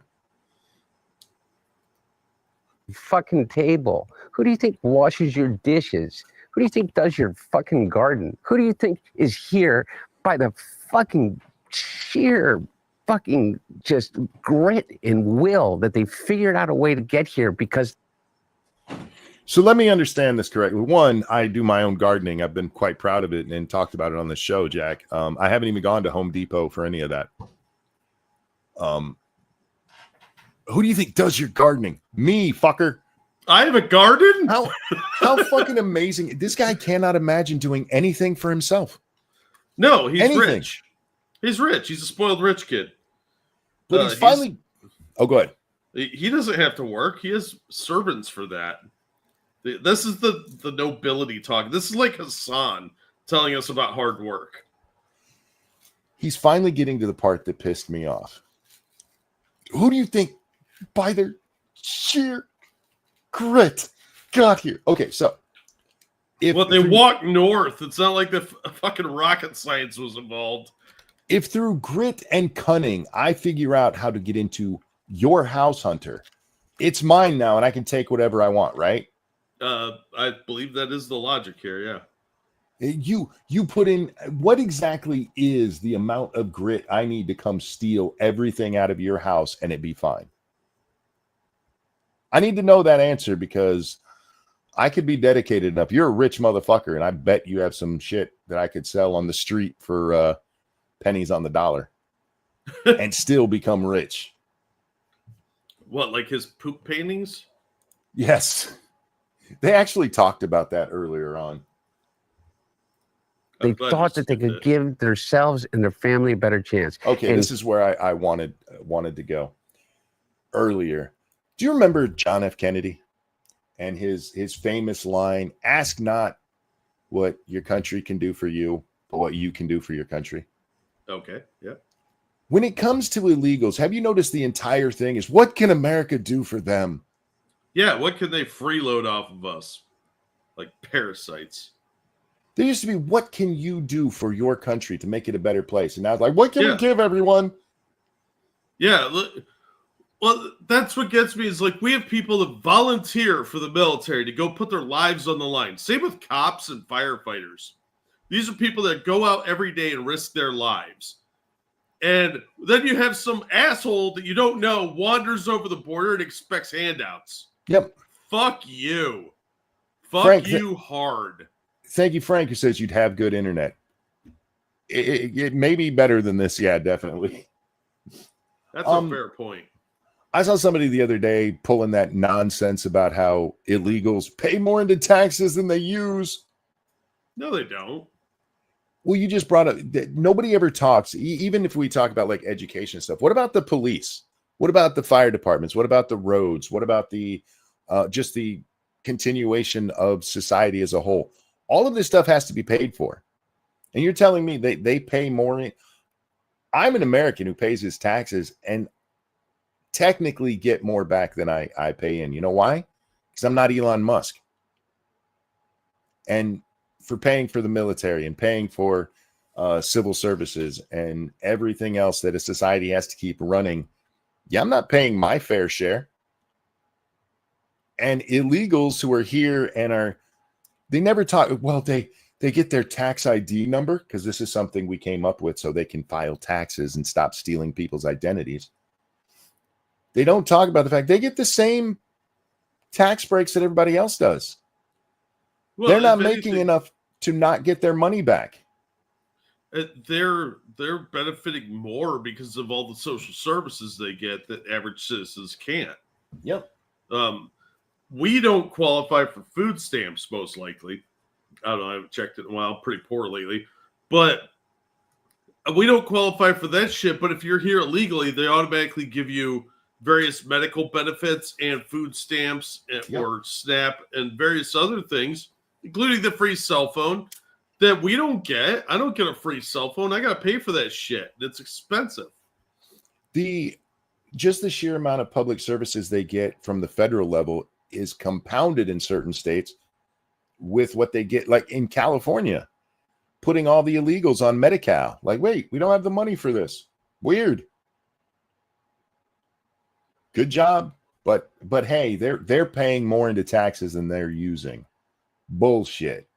Anyway, He's somehow convinced all of us that these people are the fucking criminals. White men in America are 45 more times likely to commit a fucking violence. all right, they're going to take this off the screen in a second. And I wanted to pause on this because this is one of the Democrats' lovely talking points. I realize we're blocking part of the screen, so what you don't see there, it says violent crime, and the blue bar is U.S. born, red bar is illegal immigrants, and yellow is undocumented immigrants. Shows we commit more violent crimes, property crimes, and drug violations, Jack. Is that based on percentages or population? Well, How are they measuring that stat? Because there's more native born than not. We're not London. that's a little harder to come by because the actual studies are hard to get your hands on. But the that's article convenient. that he's referencing here, I pulled up and buried about 8 to 10 paragraphs deep. It says this: much of the available data focuses on incarceration rates because that's where immigrant status is recorded. Okay. So if they're not, if they aren't actually arrested, all of this shit comes from incarceration. So if you're not caught, it's not counted. It doesn't matter if let's say you're an American and you know the other person, you know they're an illegal alien, they commit a crime against you, you turn them in, but they fucked off to another country again. That's not counted as a crime. Yeah. It's not counted as an illegal crime. Only the ones who are incarcerated. So only the ones who are caught. And these are certainly people who would stay around to deal with the criminal bullshit they've just pulled. Using that stat in that way is so fucking retarded. It's so disingenuous on purpose. Yes, absolutely. Because Look, if we restructure and change the definition of words, we can prove you wrong. Ha! What do you have to say to that, huh, mister? But can I also point out that when he mentions the thing here, he doesn't say Americans. It's white people. Oh, whitey! The root of all evil. About half that violent crime rate ain't the honkies. You don't know. I do know. We have the data on it. Oh, yeah. Shut up. It is all American crime, but it's just the damn whiteys. Shakes fist angrily. Using their numbers here, if we just take out the violent crimes committed by non-whites, then the white population would have a lower percentage of violent crimes than even the illegals in this study. Oh. Yeah. But don't shh. Now, Don't talk about I'm not one of those people who plays the race game when it comes. Americans are Americans to me, but Hunter's the one that made this about white. Why doesn't he bring up that those stats? If you the only property crimes, would it still be lower for the illegals? It's the only one. And again, based on incarceration rates. So, and based on incarceration rates, not just crimes, because there's different ways crimes are reported when they do these studies. You have victim statements, you have arrest statements, you have conviction rates. So all of these things are different, and they all still kind of go together. But if you take out the incarceration rates, where we're told that black people go to jail more anyway, then it should be even a bigger difference when you take out non-whites. He's the one that wants to make this about race, so let's talk about race then. Well, are we allowed to do that? Violent crime than an immigrant. And the media says, well, you got David Axelrod and, Rahm fucking Emanuel. So fucking smart, Rahm Emanuel. And said, we got to understand that these people are really mad. And we got to appeal to these white voters. Rahm, the only people. Did Rahm Emanuel say we have to appeal to white voters? Because I don't believe Rahm Emanuel would ever say that. I think he actually did. I think he said that on CNN. Huh. And Rahm, you'd be wrong there, because you should appeal to American voters. What was Trump's biggest gain demographically from 2016 to 2024? Magatards. Immigrants. Right? Oh no, legal immigrants. No. That's a sneaky lie by the Magatards, right? But no, it's white people. Fuck. Well, that fucking appealed to those fucking white voters was Joe Biden, 81 years old, and he got 81 million votes. And he did not because he appeased their fucking Trumpian sense, but because he challenged it. Trumpian sense. My Trump sense is tingling. Trump sense doesn't tingle; it grabs. It grabs him by the. Oh yeah. It grabs everything. Okay, what appeals to them? Okay, let's for argument's sake say that's true. What was your father's poll numbers looking like going into the election before he dropped out? No, we don't talk about that, sir. How in the hell did so many people not vote for Kamala? If Joe, I'm sorry, I know we're not supposed to say this, but those numbers from the 2020 election are fake. I know I always say, hey, we're not talking about that part because there's other fakery that went on, but there's no fucking way a sitting president gets more votes than he got in his first term, in his second run, and loses. It does not happen. It has never happened in history until Joe fucking Biden. And during this pandemic, when everybody's afraid of everything, suddenly more people vote than ever. And when the pandemic goes away, somehow that number comes back into historical accuracy with the number of people who vote. You are questioning the official narrative. You're going to end up in a gulag, dude. The weird thing is he probably still could have won without them cheating.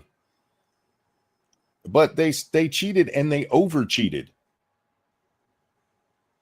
They made it unbelievable. I don't think they know how to over cheat. Well, yeah, there's that.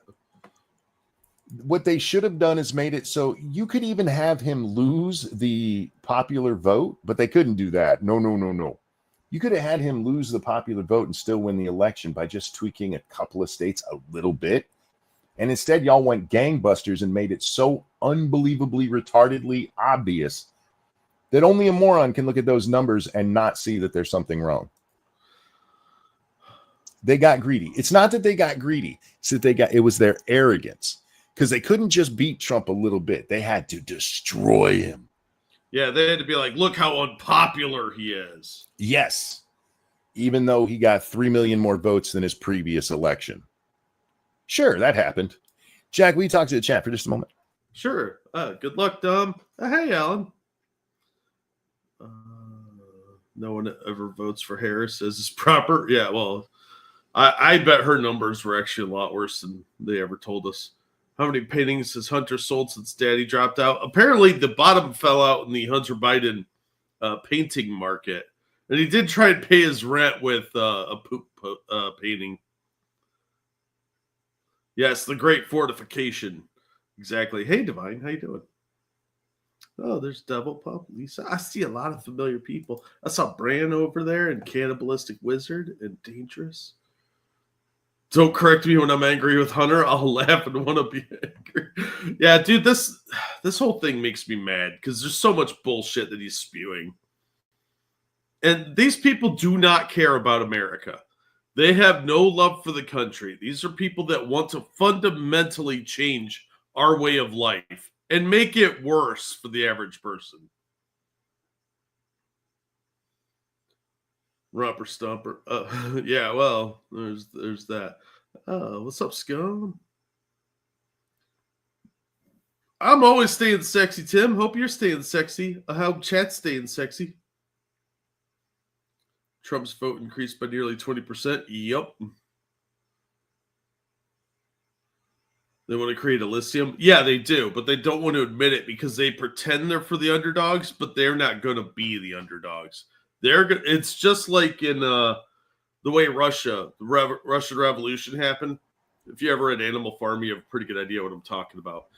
But some animals are more equal than others, and they're the sophisticated ones who have to have these luxuries so that they can lead us dumb rabble into the future, the glorious communist future.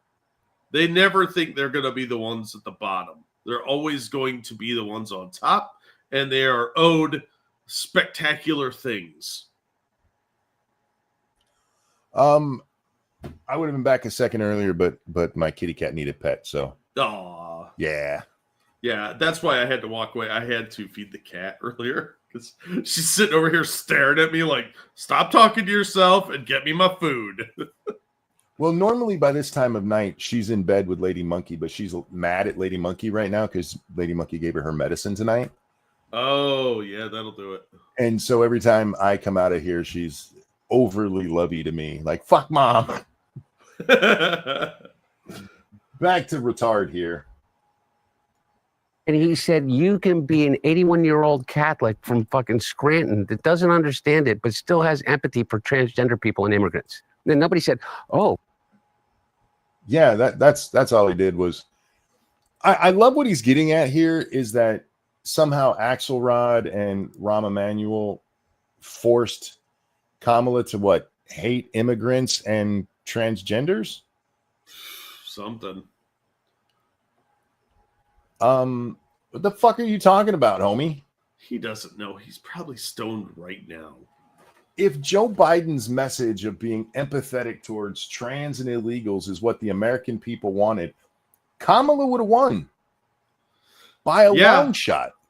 Yeah, and she lost every swing state. Didn't she like not pick up a single new district compared to Biden? I think she lost some compared to Biden, but yeah she didn't pick up anything new. There was not a single one that she picked up, or there was only one that she picked up? It was something ridiculous like that, like embarrassingly bad. We've given the Democrats the benefit of the doubt as a country, not me personally, with all of their empathetic bullshit. And we saw it in action with your dad. Nobody wants that shit. All it did is destroy our fucking economy. Mm-hmm. Anyway. Joe Biden's going to turn us into a socialist state, no matter how much they said it. But these guys think that we need to run away from all values in order for us to lead. I say, what is he talking about? I don't know, because until Donald Trump comes out and says, hey, we need to stop illegals, all of the Democrats were saying that too. That was their stated principle. Including your dad, sir. Everybody was like, we need to do something about the border. We got to stop all these illegals. We got too many illegals. Everybody was on that value. until Donald Trump. And then suddenly the guy who was your friend because he called himself a Republican, you were like, fuck it. We don't have values anymore. But now, hey, we got to get back to our values. Which ones? Slavery. Yeah, you guys were the Klan folks. You were talking about how horrible the Klan was not that long ago. Your great granddaddy was in it, bitch. I don't know that for certain. I'm metaphorically.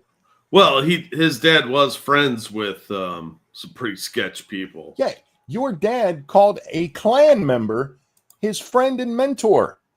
A Klan leader, no less. Was he Grand Cyclops? I forget what Grand Poobah bullshit Bird was in the Klan. But don't worry, Joe Biden is the one who understands America. Fuck you. Yeah. Anyway, we still haven't got to the specific part that pissed me off. We'll get there, I promise. Fuck you. Fuck How you. are we getting those people back from fucking El Salvador? I Because don't want them back from El Salvador. Yeah, why would we want them back? We sent them there for a reason, asshole. Strom Thurmond and Robert Byrd. Was Thurmond actually in the Klan? That would not surprise me. It wouldn't surprise me either, but I don't think that he has the same pedigree that Byrd had. I know he was a douchebag, but anyway. I'll tell you what, if I became president in 2 years from now, or 4 years from now, or 3 years from now,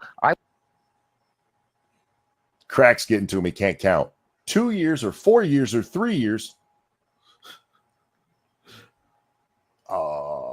What? Anyway. would pick up the phone and call the fucking president of El Salvador and say, you either fucking send them back or I'm going to fucking invade. They didn't come kidnap him. Either give them back or I'm going to invade. Like, they made a deal with us. They're actually doing us a favor. And you're like, if you don't give them back, we're going to blow your ass up. That I'm starting to see the evil between wealth and power and evil white men. I'm pretty sure it's all encompassed on the screen right there. Yeah. Wow. I'm going to invade El Salvador to get murderers back. That'd be a bold stance, I guess, but Thank you, Frosted. His official title was Pinball Wizard. I'm fairly certain that was Tommy. Fairly certain. Anyway. Fucking crime, what they're doing. He's a fucking dictator thug. Bukele or Trump? Yeah, that's my question. Both. The leader of El Salvador, I don't know if he's a dictator. I don't. I will say this. He got into power because El Salvador was a fucking gang-ridden shithole. yeah, I imagine his life was in a lot of jeopardy for quite a while of his career, too. And even if you want to say that they've cracked down too far, because they have gone scorched earth on gangs. They almost had to, though, because it was so pervasive. I can see the downside of that because, again, people in power, where all it takes is somebody to go, he was in a gang, and oh, well, you were in a gang, we got to lock you up. And you can use it the way women use rape charges in the U.S. Mm-hmm. Well, that's why we have a civilian police force, because most of these places have military. The police are a branch of the military. Thank you, Dangerous Faces. Now explain why the candidate endorsed by the most popular president ever not only lost 7 million votes, but they lost that many against the same opponent. Was 2020 bullshit, or did Joe fuck up? 2020 was bullshit. That's it. That's the only answer there, was bullshit. And again, I'm not saying Biden couldn't have won that thing. I'm saying that those numbers don't add up, and with Trump getting that much, there's no way he did win that thing. Legit. Anyway, both Trump and the president of El Salvador are dictators and thugs. I don't think he understands what dictator means. I think he thinks dictator is a tater tot shaped like a penis. Because while I don't know anything about the El Salvadorian president, I do know about Trump, and he's not a dictator. No. Just He's saying. a fascist. Yeah. The craziest thing to me, is especially interviewing migrants and like hearing about the journey This they is the shit that pissed me off. went through to get here. You got some people who walked for 30 days to the deserts of Mexico into the Arizona desert in 110-degree hot summer. Their feet are bleeding. They have Why are they wearing those thick coats if it's hot in that desert? Because it's cold at night. Oh, you have a Rumble rant. I already read that Oh, did you? Yeah. Oh. just a moment ago. Oh. Apparently, I had some missing time there. I don't know how I missed that. I don't know what to tell you. Never mind. My bad.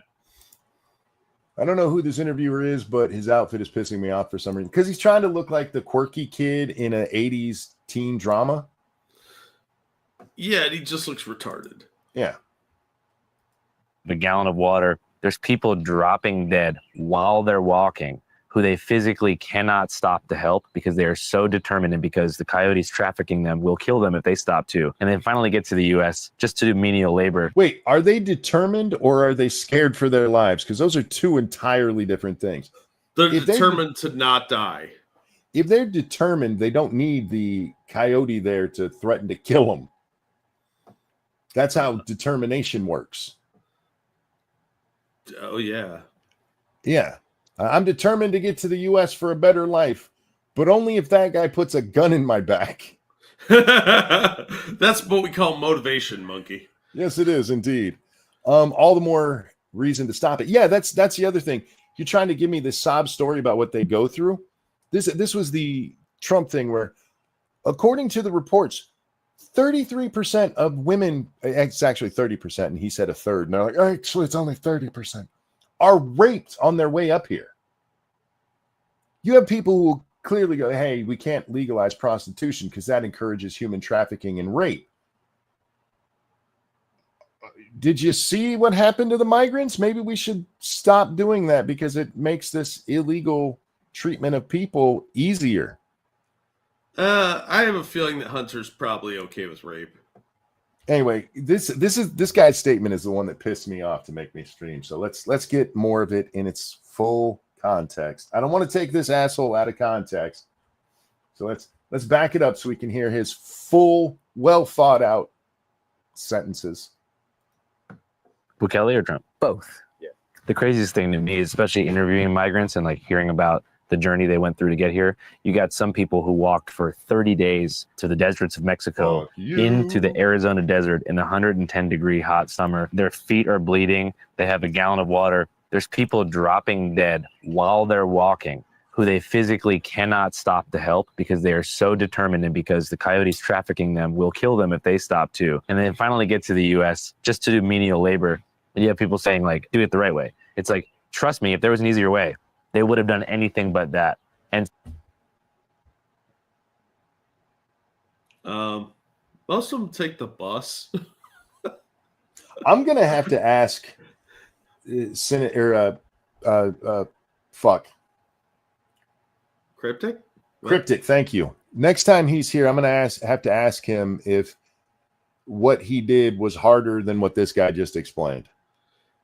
Because look, it's longer and more expensive, but it's 100% easier than walking through the desert to where your feet are bleeding. Do you really think the coyotes are like, you're going to keep going even though you already paid me or I'll shoot you? They don't give a shit if you fall behind. No shit. No, they're going to force them to come here and do menial labor. They might force some of the women into sex work, but that would be about it. Do you think if there was an easier way, they'd take it? No, because there is an easier way. It's called legal immigration. Oh, don't get crazy now, monkey. We're not forcing people through a deadly obstacle course to get here legally. The fuck are you talking about, retard? And I hope this guy watches this. You're fucking retarded and I don't like you. I just want to say that out loud. I bet he smells like farts too. What kind of thinking is that? Do you think they would do it if there was an easier way? No, because they're not taking that way. Clearly. Maybe they're just really dumb. Have you This is like- considered that? Do you think people would cheat if there was an easier way? Yeah, that's why they cheat. What?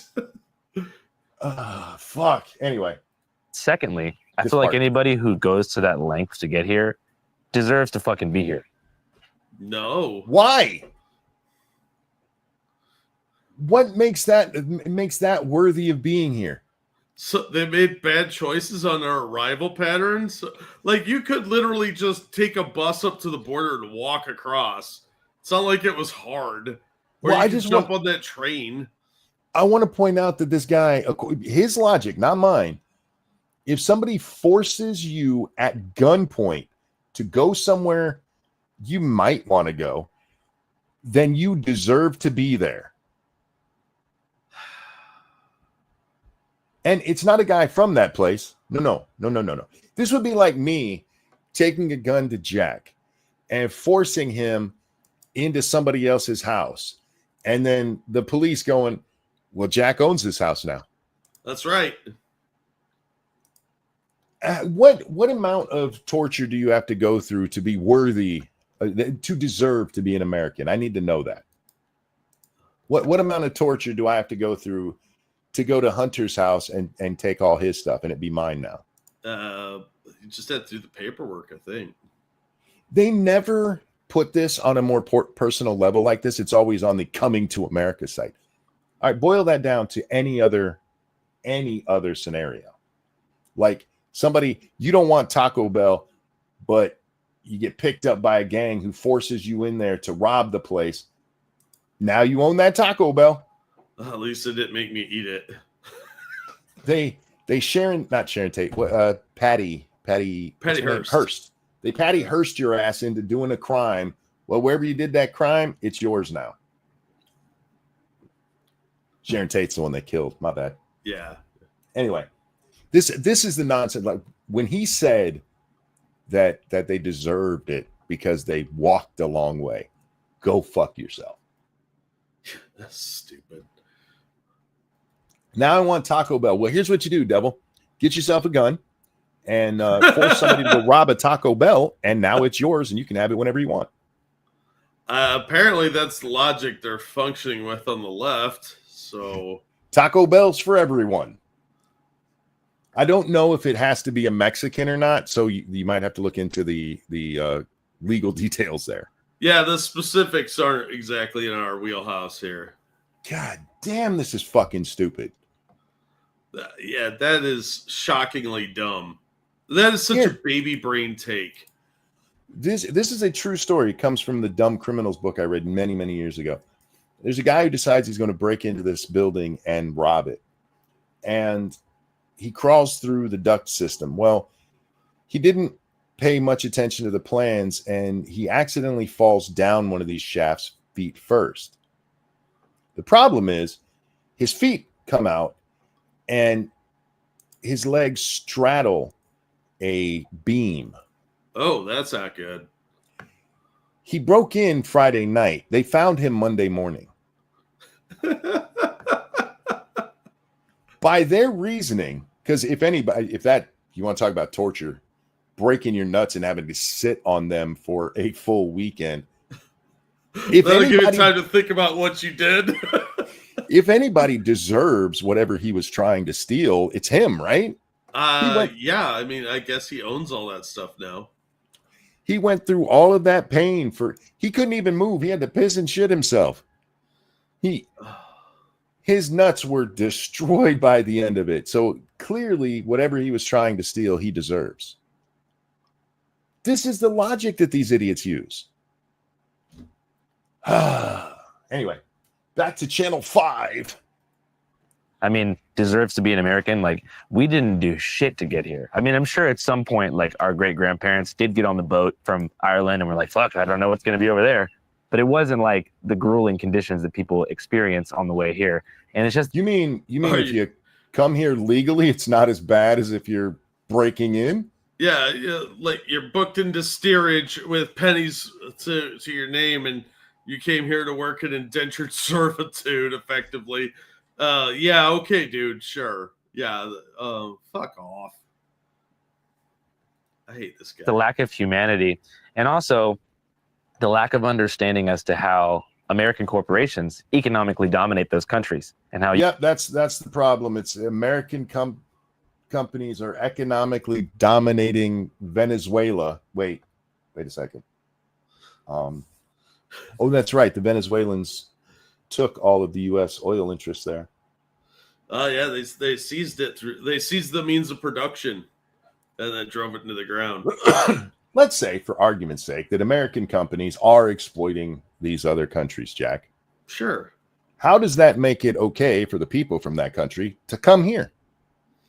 If you want to make the argument that they can take over the Nike factories in China, fine. But what the fuck does that have to do with me? See, you're an American, so you're the worst scum of the planet, right? Right. That's how that works. Apparently, if these people suffered at all, they are morally and divinely entitled to what we have. Yeah, they're just better than you. Because somebody forced them at gunpoint to walk. Somebody that they paid. I'm sorry. I'm so just outraged at the nonsense of they couldn't even stop walking because the coyotes would shoot them. That is not even. I'm sure some dumbass illegal told you that when you were doing your man on the. I was going to say man on the street, but man in the desert. And you're not smart enough to question it. Like, wait, you already paid them. And they're facilitating you getting here. But if at any point you decide to turn back, they were going to kill you? And that makes no sense. Wait, you tried to make their job easier and they threatened to murder you over it? Wow. They are really bad people. Yeah, that doesn't strike me as maybe it happened once or twice, but it sounds like bullshit. The only way that happens is if they're not getting the money until after you bring them here. And at that point, what you're talking about is human trafficking, not migrants. And you are defending human trafficking, you fucknut. Well, that wouldn't surprise me either. They have a right to be here is already part of his mentality, so. Dangerous Spaces, thank you. 1, we shouldn't punish crime if it's really hard to commit. 2, he's encouraging people to take a potentially lethal journey. The water boy's gotten stupider since he stopped playing the football. Yes, the foosball.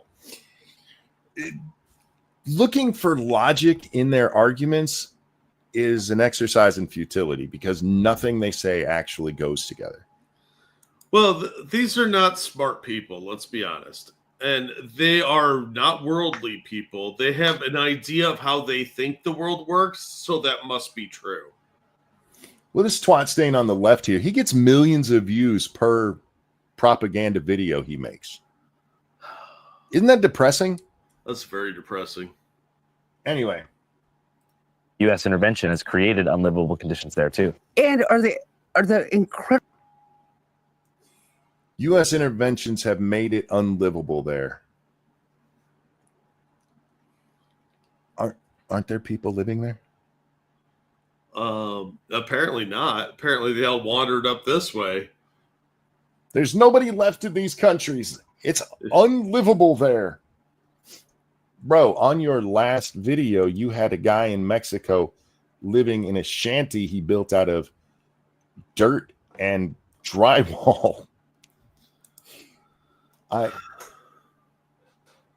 You can't just blame everything on the U.S., okay? Sure they can. They hate this country that much that everything is the U.S.'s fault.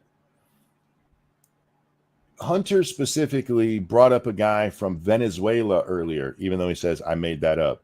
But let's take Venezuela for a minute. Venezuela absolutely rejected the U.S.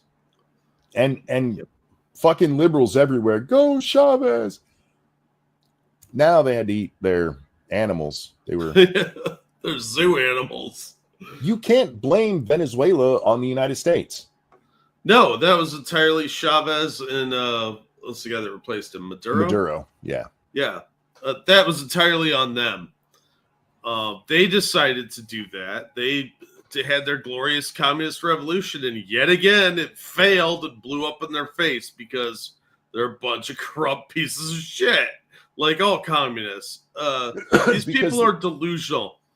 These people that hate America this much are the equivalent of cultural atheists because they're resentful that mom and dad took them to church, so they hate Christianity. And that's all it is a hatred of Christianity. They're not like regular, normal people, atheists. No. They're the upset, like the fat guy that stuffed a banana in his butt. Oh, the amazing atheist. Yeah. Yeah, they're all like that. It's the college equivalent of that. Venezuela got away with it for quite a while because what happened is Chavez decides he's going to take over the oil infrastructure in the country, whether they owned it or not, and subsidize his bullshit socialist nonsense. Yeah. And then the oil market dipped a little bit, and suddenly they didn't have enough money for anything else. Yeah, they also couldn't repair any of the equipment because they chased everybody out that knew how to fix this stuff. Yep, because Same that's thing that Eritrea had when they chased the Italians out. They couldn't replace any of the trains. Going on in South Africa, and they're farming right now. Yeah, we saw in Zimbabwe, and they had to print billion-dollar bills. But no, it's all just U.S. exploitation. That's why these people can't get ahead in life, and that's why they have to come to America. They have to come to the place that exploited them so that they can get ahead. Wait a minute. Yeah, and then they reclaim it and turn it into a shithole, just And that like way, their homeland. They need to come to the place that exploited them so Hunter Biden can have them washing his dishes. Yeah. Basanova, thank you so very much. I'm really tired of this condescending piece of shit. He assumes two primary fallacies. One, he acts like all Latinos were marched here by fucking coyotes. And two, he refuses to acknowledge the suffering of those in the country already who are Latino. Look, man, he understands them better than Latinos do. He knows the plight of them and their bleeding feet. Yeah, he's the brown man whisperer. Yeah, if I was a legal immigrant, I would absolutely detest this 1,000 times more because it's so condescending. You're only capable of being a gardener? Fuck off.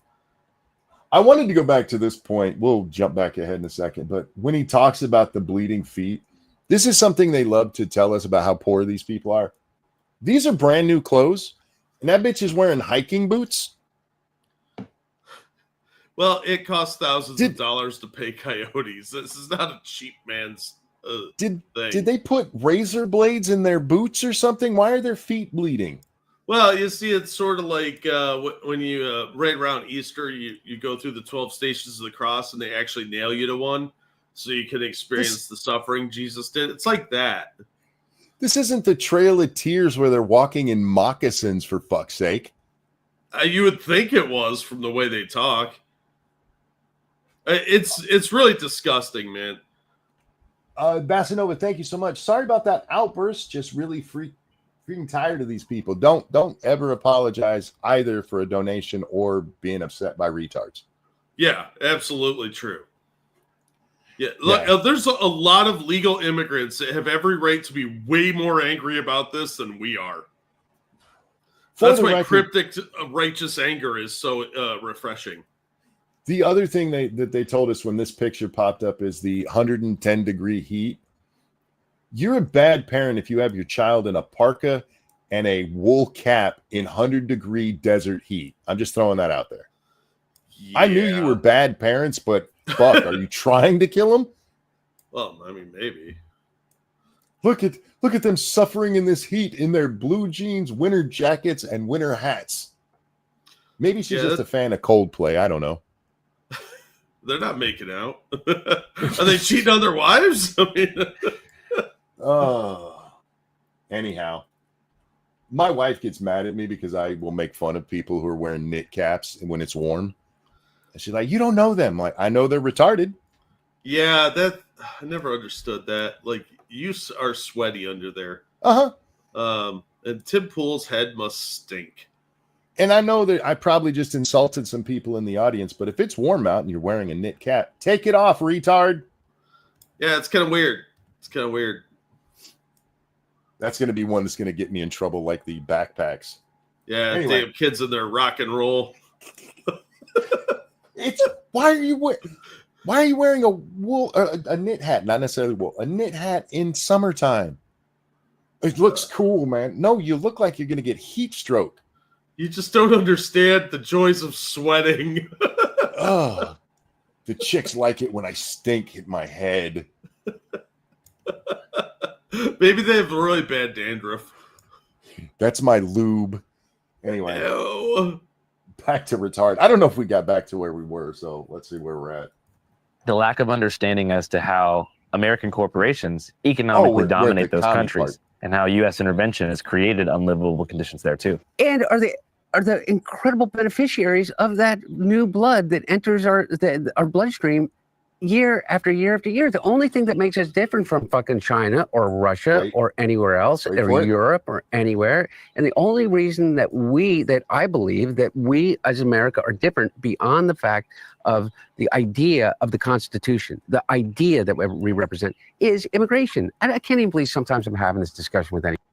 Do you The only know thing that how they separates treat- us, the only thing that separates us from all those other countries, besides our founding document,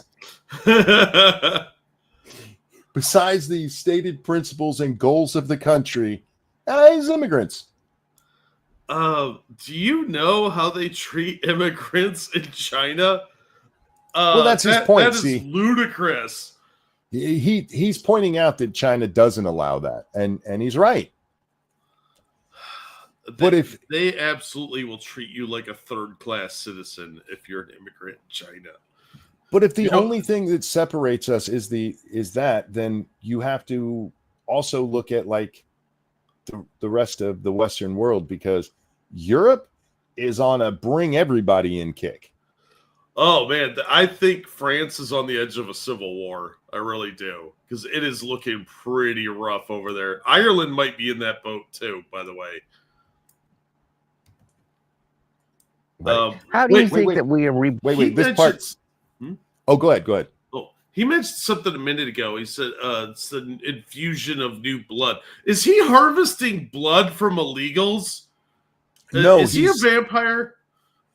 He's partaking of their services in the bodily fluid area when he's really high on crack and doesn't know where he's at.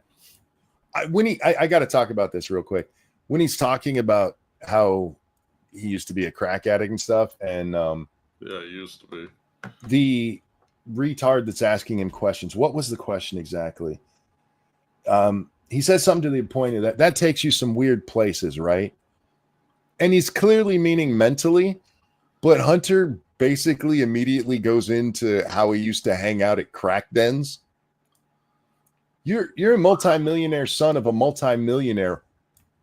Even if you were a crack addict, why the fuck were you hanging out in crack dens, homie? Talk about national security risk. Right? Jesus. It's funny because the guy's clearly talking about, where's that take you? And he means mentally, and you're like, I used to go to crack dens all the time. Wow, I think this- Hunter likes illegal immigration because because of the human trafficking side of it. I think he's a freak like his father.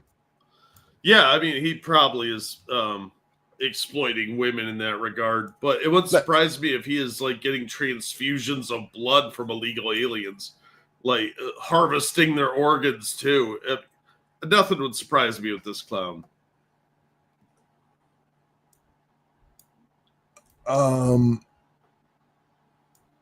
What does that say? I'm a MAGA fan, but did some of that crystallized wakefulness once. Is that a euphemism? I think that's a crystal meth reference. It's in quotation, so I'm guessing it's a euphemism. Anyway, sorry, let's get back to this. Because he's about to say something even dumber than what he said so far, Jack. Oh. Is immigration. I can't even believe sometimes I'm having this discussion with anybody. How do you think that we are reborn every generation? How do you think that we Well, what are you, Hunter. Buffy the Vampire Slayer? Like, how are you being reborn every generation? When a mommy loves a daddy very much, Yeah. they get naked and hump, and that's how the next generation is born. You dumb motherfucker. Yeah, it's not done through illegal immigration. It's, well, I mean, legal immigration. I mean, there's some sexy foreigners, don't get me wrong. But I don't think it's we're constantly renewing America with the sex of illegals. The only way America has continued on is illegals coming over.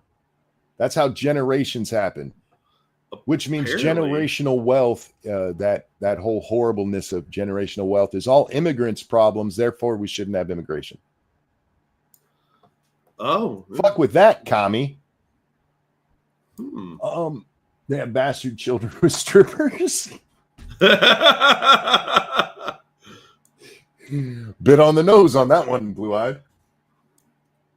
Attract the smartest people in the world to the United States of America through Immigration. Through yeah, legal means. Oh, sorry.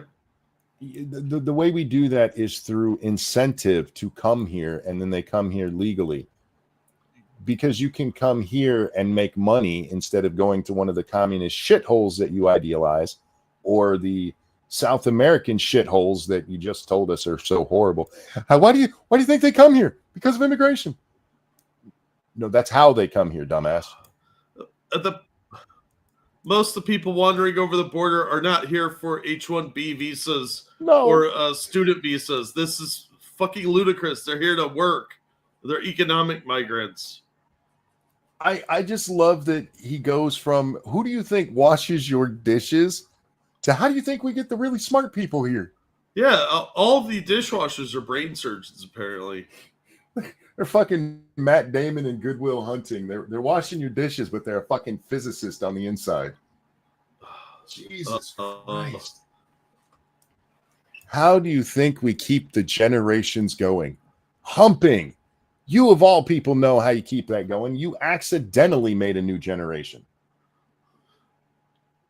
with a stripper. And that's just, how many kids does he have otherwise? I think he's got a couple. I'm not sure.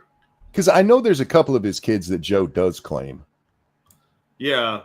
I know Joe claims a total of like 6 grandkids. I'm not sure though. I just can't take this fucker. But we got to go on. immigration. I mean, you sit here and I mean, like, just think about it.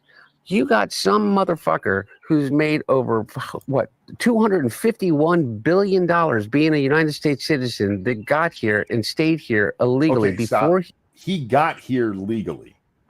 He's talking about Elon Musk. Elon Musk came here legally. His visa expired and he stayed, and then he went through the legal process to become a citizen. I don't like that he was here illegally. But if all we had was Elon Musk's here illegally, nobody would be complaining about it. Right?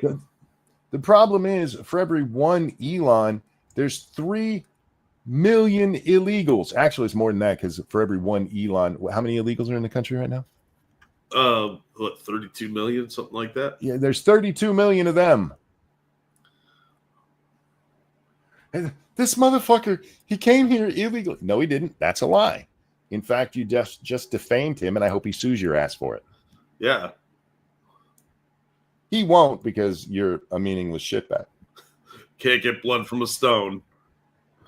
he got his citizenship, sitting here lecturing us on who we should allow into the United States of America and giving us a fucking Heil Hitler along the way. And gave us a Heil Hitler along the way. Except he didn't do that. That's a lie that you guys keep telling. Yeah.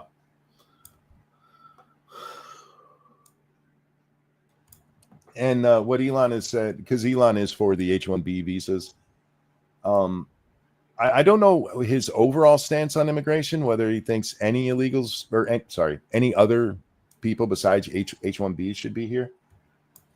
But let's take the truth of the matter and say Elon overstayed his visa. and then became an American citizen, why shouldn't he be allowed to say anything about illegals or who should be here? What I'm supposed to think somebody who, just because they walked a long way, they're deserving of all of America, including their right to speak, I would imagine, Jack. Why not the guy who's actually employing a ton of Americans and doing good for our country? Yeah, who if we would allow him, he'd go to get us to Mars. You didn't actually dispute any of Elon's arguments. You're just like, fuck that guy. You are a drug addict shitbag. But that's not all we've done here, Jack, is point out that he's a drug addict shitbag. We've actually refuted the stupid shit that he said. Indeed. It's fine to point out that he's a degenerate drug addict, brother, wife humping shitbag. But if all we did is say that as we did this, we'd be doing a disservice both to ourselves and our audience. And we'd have no fucking argument. Yeah. Also, it's kind of unfair to actual junkies to compare them to Hunter Biden. He's just like all of them degenerate junkies. He's worse. He's worse than a regular junkie because he has the means to avoid any kind of consequence for his actions. He's got no okay, I got to jump into this. I don't have a lot of sympathy for drug addicts or alcoholics or anybody who's ruined their life through altering their mental state. And before you're like, you don't know what I went through. Fuck you. I promise you I was worse. So I don't have a lot of sympathy. But when they get themselves clean and stuff, like, good for you. Good for you. This motherfucker ain't clean. I'm telling you, he is on something. It might not be illegal anymore. But at least with the other people, especially if you're talking about crack, you're talking about poor people who are living a rough United States life, who are growing up poor, and this is a distraction for them that one of their friends. This motherfucker is a child of a multi-millionaire who in his 40s decided to do crack. I have zero sympathy for his addict journey, I guess is the word I want. I have no sympathy for this. Fuck this spoiled piece of shit. How at 40 do you decide I'm going to do the really, really cheap street drug? Hey, you just don't understand what he went through. Fuck him. And his whole degenerate junkie lifestyle. Just because he's on Oxy or whatever his doctors prescribed for him now doesn't mean he's any less of a junkie. Well, I don't think he hasn't changed his mental perception. He's just justifying everything. Yep. He never hit rock bottom. He's never had to crawl his way back up. He just gets bailed out all the time. You fucking kidding me? And talking about how gangs are like a threat that's going to come here from other places. I'm like, MS-13 started in the Koreatown in LA. Yeah. Not to mention, like, exactly. the U.S. prison system invented gangs. Yes. Like, Okay. What? This is a Democrat talking point that ignores the history of banding together because they started using the term gang. It supposedly starts in like the 20s, I believe it is. Maybe a little earlier than that. Does he know about the Black Hand? I don't know. But even if we take his point, okay, let's say MS-13 started in America. Were they lobbing off heads in America?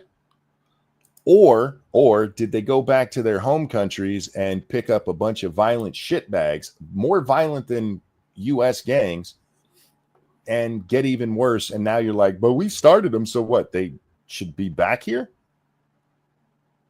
Is that your argument? Is that we should, with open arms, welcome MS-13 to the streets of the United States? I guess so. This is dumb as fuck. Like, hey, it started here. So let's say a clan pops up in Mexico. They belong here. We should bring him in because we started the Klan. This is retarded child thinking. Yeah, this is very baby brain. Now you see why Hunter decided to go on with this asshole. Yeah, this guy's as stupid as he is. Okay, from here on, I don't know if I've seen any of this, but I do want to kind of get into when they get to the laptop. Sobriety before the political storm. Let's jump ahead to that real fast because I'm very curious what this is in regard to. Were decent human beings that were family people, and he accused them of being pedophiles. Everybody's like, what, are you kidding me? And it didn't matter. They would send out these things. They would say they're pedophiles. They're pedophiles. They're pedophiles. They're Were they talking about your dad? I am calling Joe Biden a pedophile. I believe he's turned on by little children. And I'm only judging that on the fact that he used to shower with his dick in his little girl's face when she's like, Dad, I don't want to see that.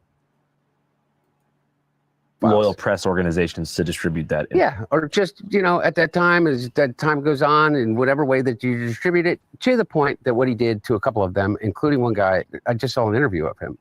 He's an oligarch.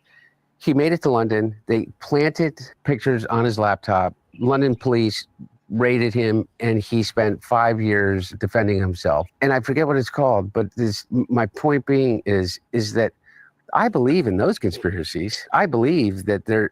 Yeah, the Russians totally planted child porn on that guy's computer. Look, maybe they did, Jack. Maybe he got out of the country before he could accidentally fall out of a building. But I'm sorry, I've heard too many times when people are caught with child porn, like somebody else put that there, for me to believe that that's real. Yeah, I'd be more inclined to think the FBI did it. Yeah, no shit, because they have access. Yeah, is a real conspiracy in academia to not actually tell, the true history of the United States or of, Oh, I did catch that part. There's a conspiracy in academia to not tell the true history of the United States. I mean, arguably, he's not wrong. They corrupt it with this, like, America's evil nonsense, but that's not what he's saying. Exactly. He's accidentally right here. Yeah, but don't worry, he'll fuck it all up here in a second, I'm sure. Global history. Interesting thing about erasing history is it's only possible when you create a monolith out of the past, like capital P past. Like I always think about the way they do that. If you watch some of like the Charlie Kirk debates, he says, well, why should we talk about the past? I'm trying to move forward to the future. Don't. That's not what Charlie Kirk says, I don't think. He does occasionally, but I just want to point out that he's saying this to Hunter Biden, whose dad was just, I'm using air quotes, exposed for being mentally retarded. And the Democrats' whole thing is, we need to move past this. We need to move past this, but let's talk about slavery. We need to move past this. It's only available when people say we need to move past stuff. Because Charlie Kirk does that. Your fat little friend there, and you are getting paunchy, man. You need to chill. Go back on crack, man, because you're gaining some weight. You're saying that to him, and do you? I haven't seen from here on, Jack. So, do you think this is going to come up that the Democrats are doing that with his dad? I bet not. Nope. I'm going to say probably not. Yeah. be a victim. Don't feel bad about things that happened. And it's playing on like a trope in psychiatry that you should just move on, but they're using it to like cut the connective tissue between the present and the past. No. When Charlie Kirk is doing it, it's because he's arguing with people who bring up slavery in there or some other horrible thing from our past, Jack, and try to tie it to something today. Like, yeah, that's like fair. Racism is still as bad as it ever was because we had slaves. Okay. We also fought a war, ended slavery with blood, motherfucker. And yeah, it wasn't great right after. It was okay after. And then, Democrats got involved. And then we had going up to the civil rights movement. And yeah, things were still bad. But even compared to the civil rights movement, right now today in America, things are light years from what they were in the 60s when it comes to race relations. I mean, you can't turn on the TV and catch any block of commercials and not see a white man married to a black woman. In the 60s, you couldn't even have white people kissing on TV. Now you have interracial kissing. Remember when Kirk broke that? He was forced to. But breaks that taboo. He kissed a black woman on TV. Now it's on every fucking commercial. But times haven't changed. The fuck are you talking about? When you're talking about with Biden, we're supposed to move past it. It was literally last year. Charlie Kirk is saying, hey, maybe we shouldn't be focused on how things were 170 years ago. Oh, what? Oh, what a disingenuous shitbag, man. Oh, see, I should have just done it all live because I'm more, I'm fuck you. And get a suit jacket that fits. If you want to do the cool, I'm wearing a sports coat with pants, at least get one that fits, you fucking retard. Sorry, his suit jacket is pissing me off too. Apparently. I want you to believe that the past has no connection and nothing that was done by the ancestors or anybody else, or even the older people of today, has any coherent connection to modern times. And let's talk about a coherent connection to modern times. Hey, Jack, who started the Klan? Democrats. Am I allowed to point that one out? I want to make sure everybody understands the current times and the connection to the past. I'd like to point out the first Grand Wizard was Nathan Bedford Forrest, who used to sell slaves.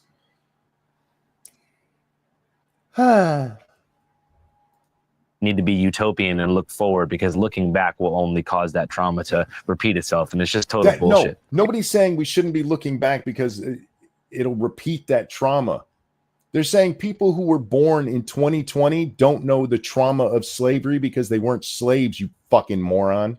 But they have post-traumatic slave disorder, Monkey. Oh my God, I'm gonna have a fucking aneurysm.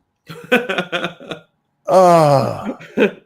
If Monkey dies on stream, I'm gonna need a lot of donations because I'll be unemployed. What the fuck?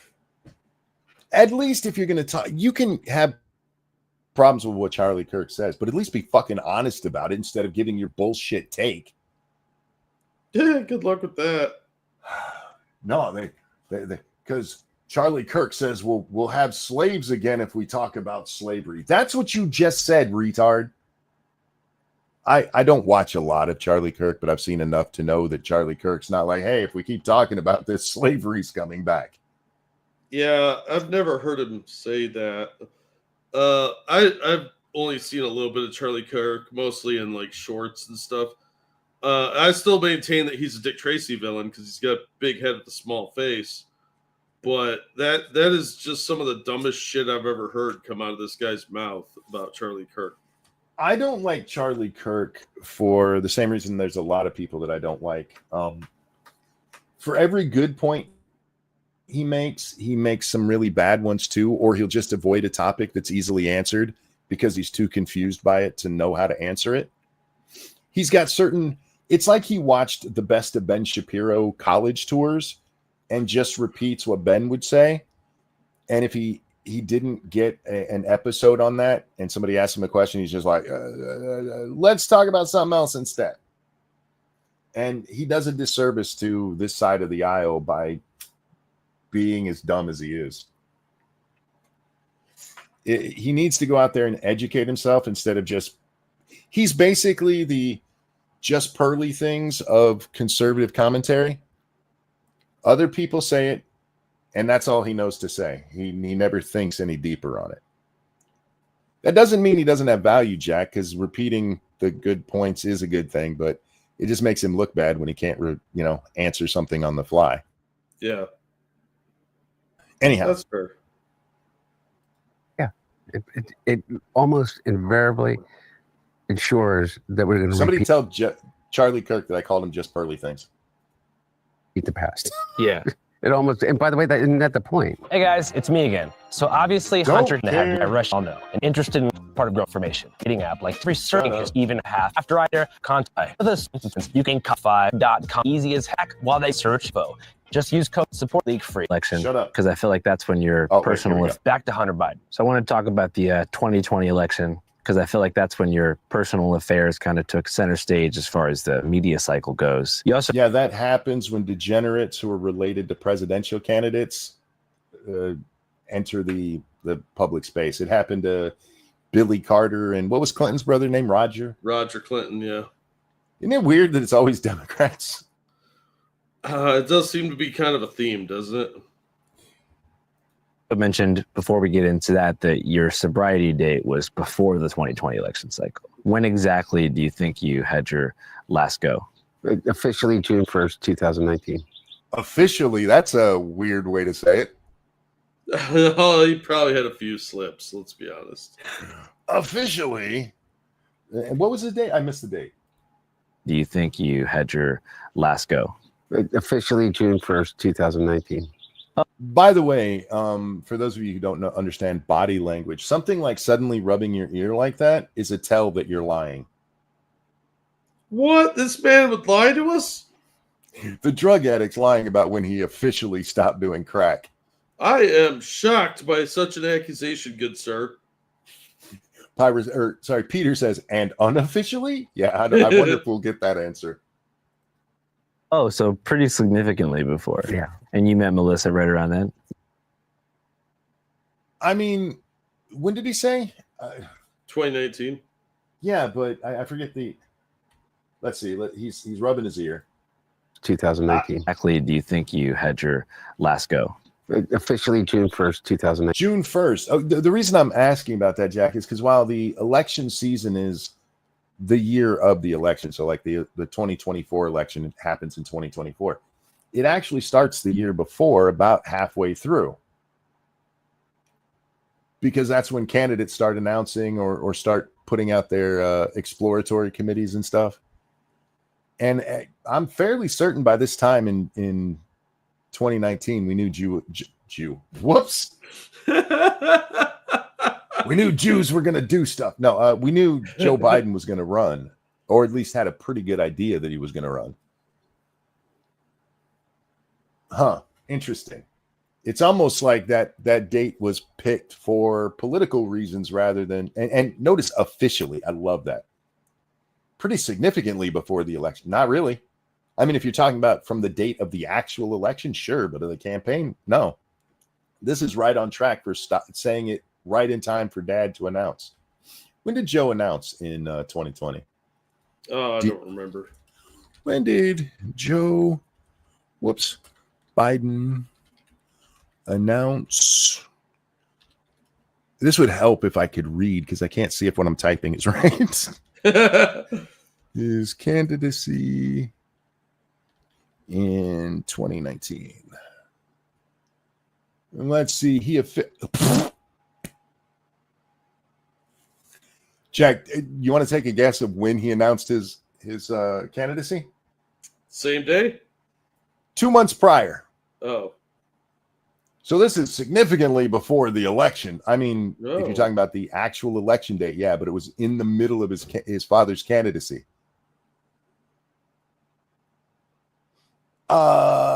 Whoops. 15. Oh, so pretty significantly before. Yeah. And you met Melissa right around then? Yeah. Yeah. I met Melissa in the beginning of May. We got married in the. How old is Melissa? Do you really want to know the answer to that? And you met do, Melissa right actually, around then? Yeah. because I met Melissa. she dressing like she's 16. Like a 16-year-old streetwalker, baby. Well, guys, I'm bored, so I'm doing this, and I need a break from him. Melissa Cohen is his wife. How old is this bitch? 38. Is she Okay. not allowed to have his last name either? Apparently not. Apparently not. Isn't Hunter in like his 60s? He's in his 50s at least. Huh. All right. I mean, you could probably look that up too. I don't know. Yeah, I just don't want to. I don't care that much. Just in this picture, she looks very, very young, and then in the The very beginning next of May, one, we got married in the middle of May. she looks much older. So he went out and found himself a party girl. That's cool. That's cool. And she cleaned him up. Wait. I tell the story, and I have enough sense to recognize that if I was being told this story by my daughter in real time, I would say, "You're out of your mind." It was.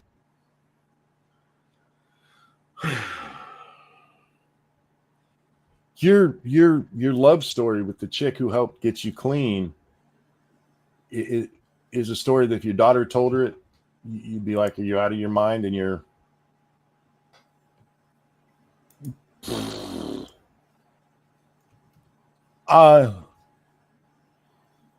I don't know how to process that, Jack. It tells me something bullshit's about to come out of his mouth. Look, if my daughter came to me and told me that she fell in love with a guy like her dad the way that her mom did, I'd be like, "Oh, that's a wonderful story. He'll probably piss you off, but you'll have a good life." You know what I mean? I wouldn't be like, "Oh, no, dear. You better run. Stay away from people like that." Assassin pointed out that the crackhead here is 55. Damn. All right. He's a rough looking 55. He really is. Especially because all his teeth are fake. It's a miracle that Explains a lot about Hunter. His mom had to be getting to the blue gumballs, man. That's a good point. I found her. I met Melissa, and within literally an hour, I was telling her my whole unvarnished life history and the immediate problems that I was facing, which was. Was she your sponsor? Hey, Mr. Overshare. Not appropriate. Dumping out your purse on some rando. Excuse me. Crack addiction. She literally said, "Well, that ends now," and it did. I mean, not that minute, but over the next 2 weeks. And then I asked her to marry me, and she said yes. And I said, "Well, why wouldn't we do it right now?" And so we literally called Justice of the Peace to the house. She came and she married us. For me, You had a woman justice of the peace. I don't think that counts as a real marriage then. If my daughter told me, I'd say, "Who are you?" Thank you, Frosted. Yes. I don't know a Navy. it was a miracle. For Melissa, the really hard part started then, in the sense of, like, getting clean and sober is not easy. It's even harder on the people that love you. And Helps when they have millions of dollars to fall back on to make all their problems go away. Yeah. And Secret Service agents that are willing to hide your weapons that you throw in the trash. The really hard part for her. Why is they're talking about her or him and her at this point? Why is there a picture of Joe involved? Well, he got to sniff her a lot, to vet her. And Joe was like, "She's way too old. She's got double digits." if they're that support system, it's a full-time job in that immediate period of time. Because, as I said to you before, For the record, when you're going through recovery, they don't recommend you getting involved in a brand new relationship. Tends not to help. the dangerous part is withdrawing from alcohol. And it can be kind of scary. And she went through all of that, and she went through the entire process with me. And He keeps saying that. Were they addicts together, or is he just saying that she supported him through it? Maybe she held his hand while you went through like the shakes. I'm wondering if she's a crackhead too, because it would explain a lot. I'm not saying she is. I honestly don't know. And the way he's talking about it is kind of vague. she did things that I wouldn't allow anybody else to do. I saw Emily. Like stick a finger in your butthole or something. Oh, we've heard about some of the shit he's done. So he allowed her to do stuff that dishes? Yeah, that's servant work, monkey. This is somebody that, without any history between us, looked at me with as much as love as I looked at her. And She looked at you as a meal ticket because you're rich and famous, dummy. I don't mean to question their love, but I 100% question their love. She just met you, and she's so enamored with the guy in recovery who's going through severe alcohol withdrawal. Which, by the way, he tells us earlier that alcohol is one of the worst things because you can die from withdrawal, and it's the only drug besides the other ones he names. You were your lowest of low. You're a horrible fucking degenerate piece of shit on crack. And you think she just love at first sight, and she's like, oh my God, he is just so dreamy. I love the way he drools and his crooked ass teeth that are broken. Nothing says love like Parmesan cheese. Like, he had the best crack pipes. Bro, she wants you for your money that you've gotten. It's not like when it came out that you were the degenerate son of the president or the vice president that people were like, I bet he's poor. This This she is loved probably- him for his art. This is probably why he's so upset about not making any money anymore, because, you know, that woman clearly by her fashion choice has got some expensive taste. But she loves you, Hunter. She just never met a crack addict she didn't love. This is Everybody's not got a fetish. this is not a love story. This is a degenerate gold digger taking advantage of a degenerate crack addict. This is a Lifetime movie. Jesus Christ. He moved into town and opened up his own bakery with a crack house at next door. Accepted Why that is love it always a bakery? in that moment. And a lot of it was tough love. Like, I mean, she took my car keys. She took my wallet. Son, Stole your she car, took your gun. threw it in the trash behind the 7-Eleven. She did things I wouldn't let anybody else do. She took my car keys. Yeah, I mean, she took my clothes for a period of time, so I couldn't leave the house. Wait, took your clothes? No, I didn't have any. Well, we've seen the pictures. We know you're not shy about running around naked.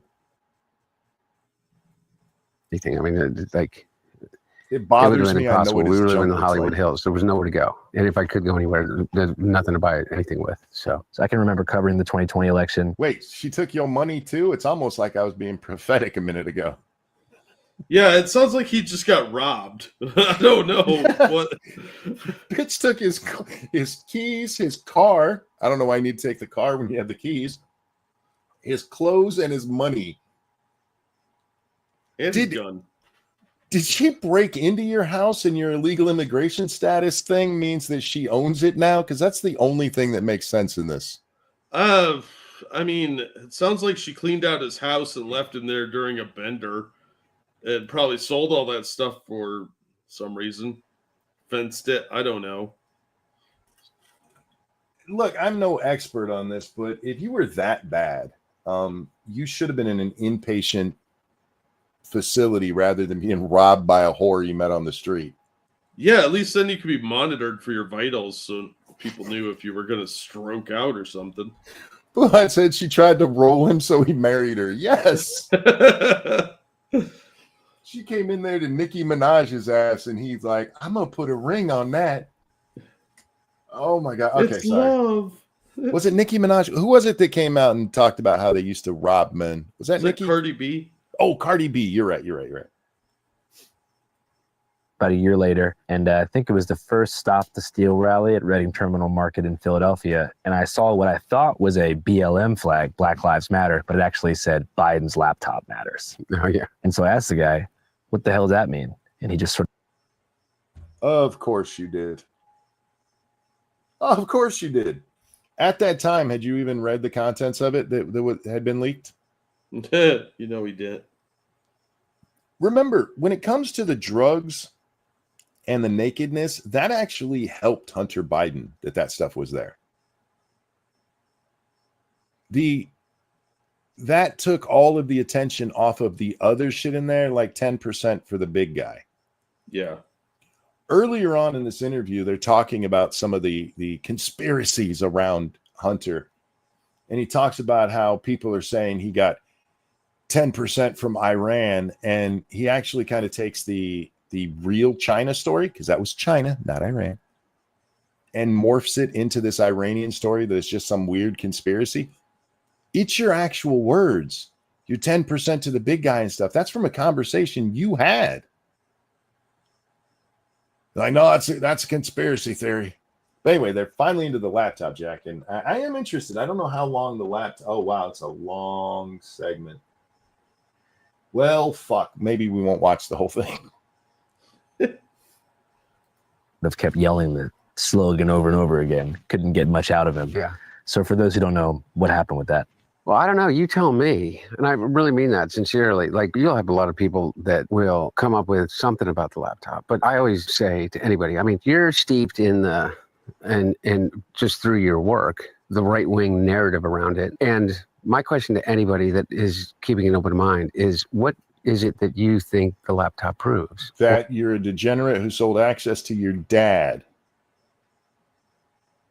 Yeah, that you served as a middleman for your dad's corruption. You were trading influence for money. That's proven in the laptop.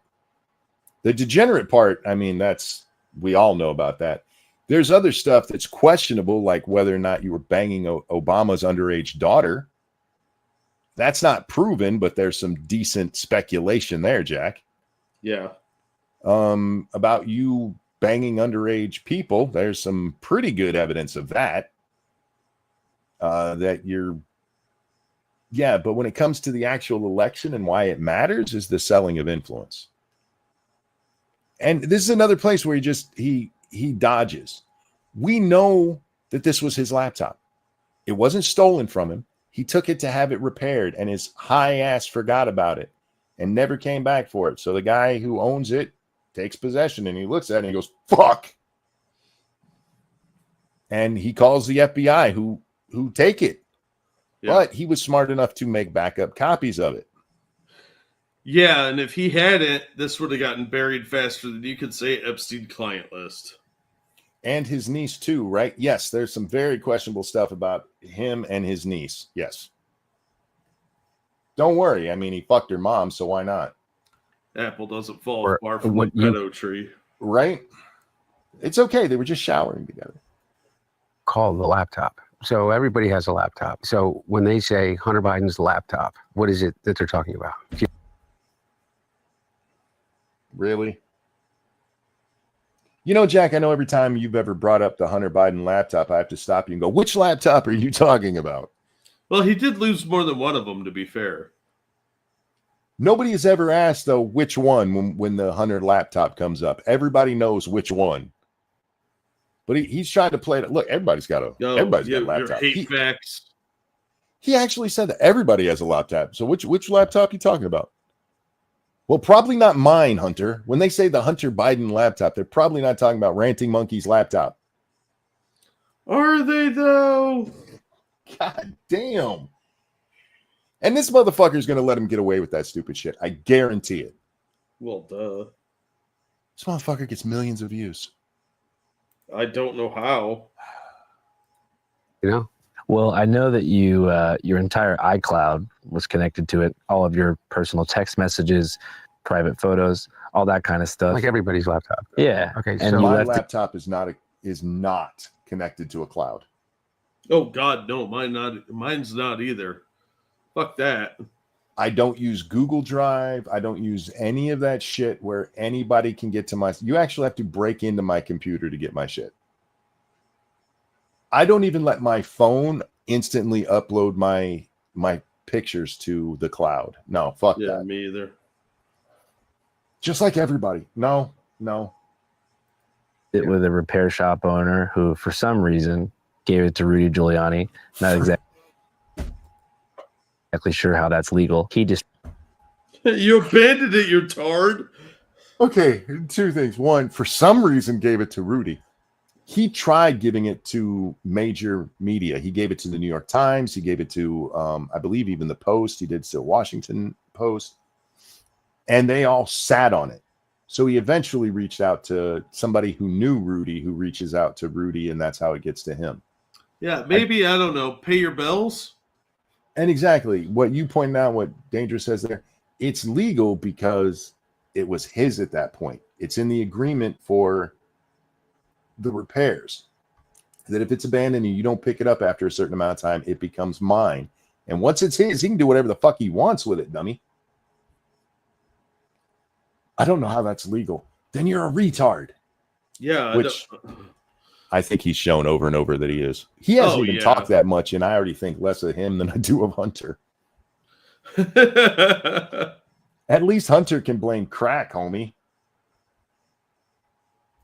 Attributed it to the press. Particularly, I think the New York Post was involved in the spearheading of this mass dissemination of your private materials. From what it seemed like, it was a lot of private text between you and your friends, family. Your entire sort of private life was on there. Business associates, criminal conspirators. Don't forget those. It is funny that he did bring up the family stuff, because the stuff about the niece is mostly text-based, and it's everybody being like, you can't let Hunter alone with that little girl. It's almost like people know something. Yep. And I'm not saying he did anything, Jack. I don't know if he inappropriately touched his niece, but everybody was worried he was gonna. Yeah, that kind of is a red flag, isn't it? Mm-hmm. Yeah. And again, so everybody has a laptop. Uh-huh. Everybody. You know what's not on my laptop? Pictures of me smoking crack. You Simply- blue-eyed. Simply saying everybody has a laptop is not an answer about this at all. No. This is one of the dumber talking points I've ever heard. a Oh, I'm cloud. assuming not. No. Not everybody has a laptop. Everybody has. What? Everybody has a laptop. No, not everybody has a laptop. Maybe he just remembered that black people don't know how to use computers or don't even know what they are. That's according to Kathy isn't Holtzville that- in New York. Yeah. But he literally just contradicted himself on a bullshit talking point. That's amazing to see in real time. It was impressive that it was in less than a minute, too. Jesus Christ. Has a digital life. Almost everybody has a digital life. Everybody has a digital life, pretty much. And that includes voicemails and pictures and text messages and emails and location. I am often shocked by the stuff that comes out from people, like voicemails and stuff. Do you save your voicemails? No. Everybody has a library card, Lee Harvey Oswald. Let me assure you, if you ever get my phone number, you can ask Satsu about this. If you have my phone number and you call me and I don't answer it and you leave a message, I'm not going to pay any attention to that message. I'm going to look and see you called me, and I'll call you back at my leisure. So I have a voicemail, but I don't have the password for it. So if you leave me a voicemail, somebody else is going to hear that message because I don't have the password for it. My voicemail box has been full for like 3 years because I never clean it out. I don't even listen to that shit. I don't understand these you? people who save all of this shit to, like, they have it in the cloud and stuff. Like, why? Anyway. It's like blackmail material or something. I don't know. Data and everything. Everybody, you do. Everybody that is here right now. By Why whatever don't means. you go ahead and keep talking about everything except why we talk about the laptop, you shitbag. Right? Like means. I And try then- not to have my location data on there. I try and delete everything. Oh yeah, I turn all my location data off. Got my digital footprint going back decades, over 20 years. Again, I ask anybody, you're steeped in this, and this isn't a challenging question, but it kind of makes my point. What does my laptop prove? Okay. I can say with pretty much certainty, Jack, with certainty, that if you went through 20 years of my digital footprint, even if you could see everything I've ever done, even stuff where like he turned off his location, but here's where he was, you won't find a single crime. Yeah, Not same one. here.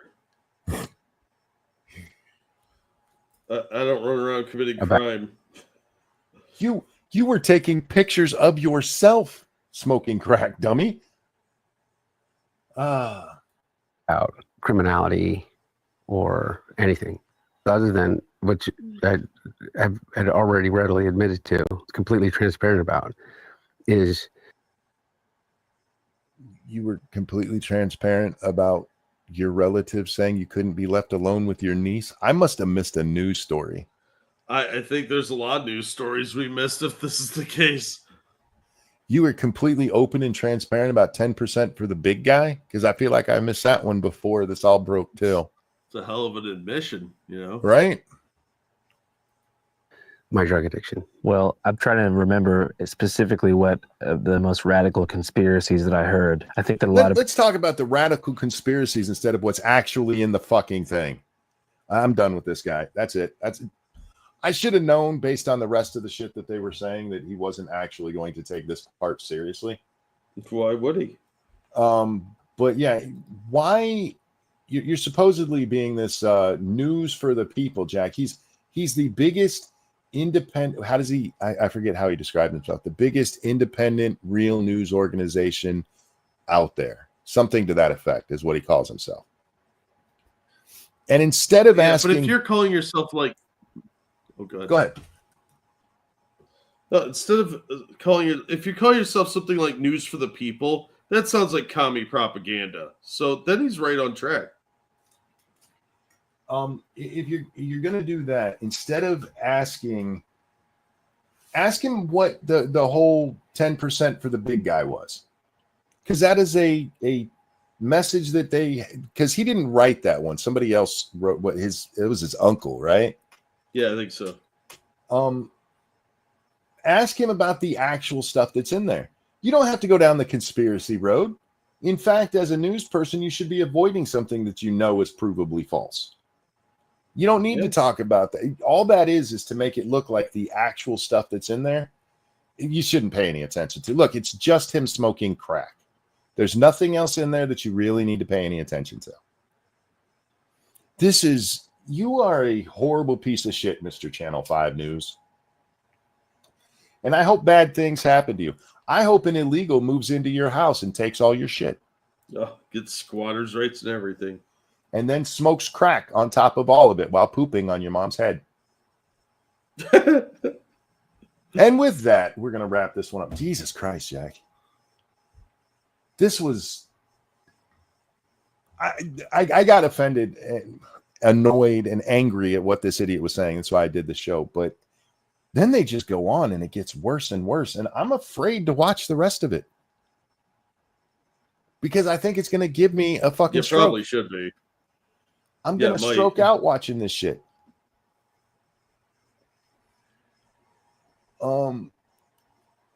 Jack, ask him why he wouldn't interrupt a business meeting to have a conversation with his dad about the weather, or why he would do that. He's never going to ask him anything real, because this whole thing is why I think Joe Biden's on his deathbed. I really do. I think in the next couple of days we're going to find out Joe Biden died last week, and Hunter is doing his best to rehabilitate his reputation some, so he can keep that Biden money train going. Because oddly enough, it dried up when his dad lost power. Yeah, weird how that happens, isn't it? It is. It's serendipitous. What a wonderful coincidence. Dad lost power, and suddenly the people paying me money to get at Dad's power stopped paying me. It's crazy. What a weird coincidence. My shitty paintings that were selling like hotcakes stopped selling. Anyway, fuck both of these guys. Jack, any final thoughts on these assholes? No, this was painful. I wish it hadn't happened. And I think I'm going to have like a blackout of this entire event just to protect my sanity. Hang on, I'm getting myself banned from his channel. What are you doing? I'm leaving a comment.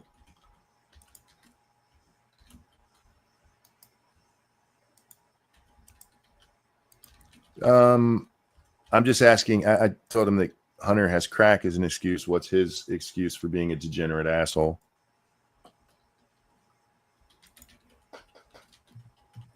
I think I'm gonna throw lying in there as well. Lying asshole. There we go. Guys, thanks for coming and hanging out with us tonight. My only thing, help us keep comments respectful. Post anyway. I don't give a fuck.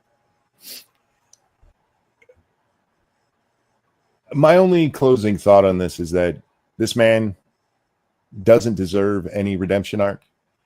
He's been a degenerate, drug abusing shitbag his entire life. I mean, he actually got kicked out of the Navy because he fucked up with drugs while in rehab. Yeah, he's a very vile person. Yeah, and I'm not going to entertain any ideas about, but he was on drugs. Fuck him. Fuck him. He's a grown ass adult, and especially learning that he tried crack in his 40s. Fuck you. Because according to him, he starts it in like 2017, Jack. So if we do the math on that, he's what, 55 now? He was in his late 40s when he decided to try crack. Yeah, I'm just not buying it.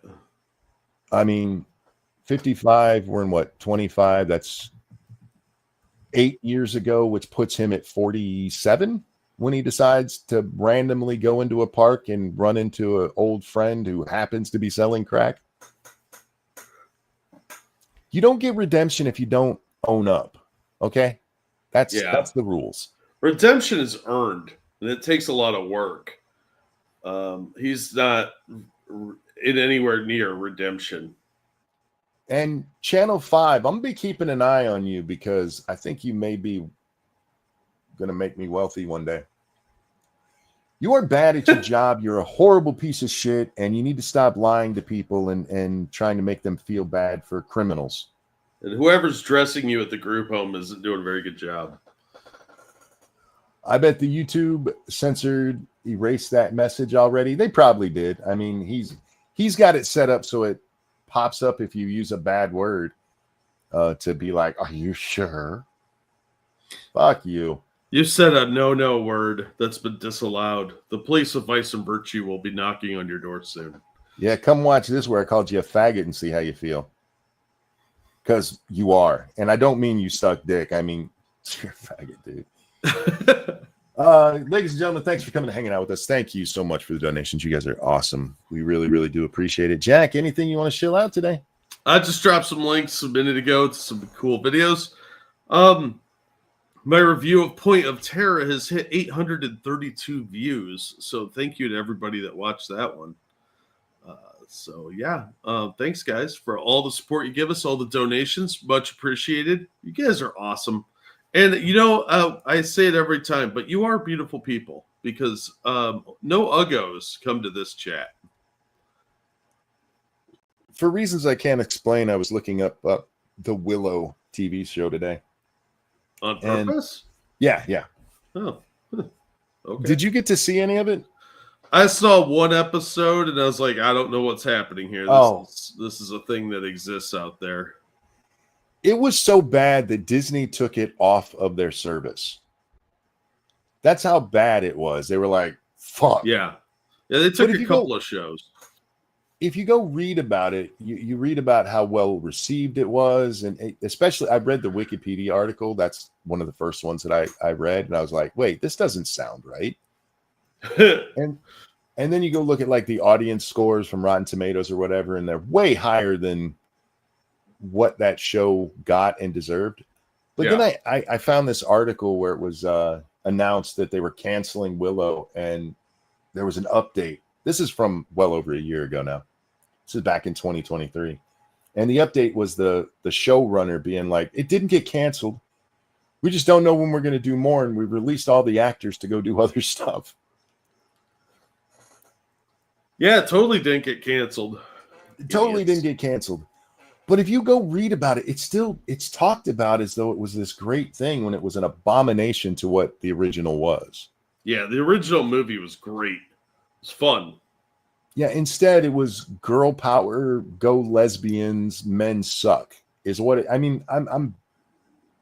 barely paraphrasing the plot of the Willow TV show. I believe that's called For Modern Audiences. This is one. Not only is this a for modern audience in that way, they also played like Soundgarden music during it. And I know some people love Soundgarden, but their music is trash. Oh, that's a lie. They put that in a medieval fantasy world that doesn't belong. It's not like you're watching A Knight's Tale where that would make some sense.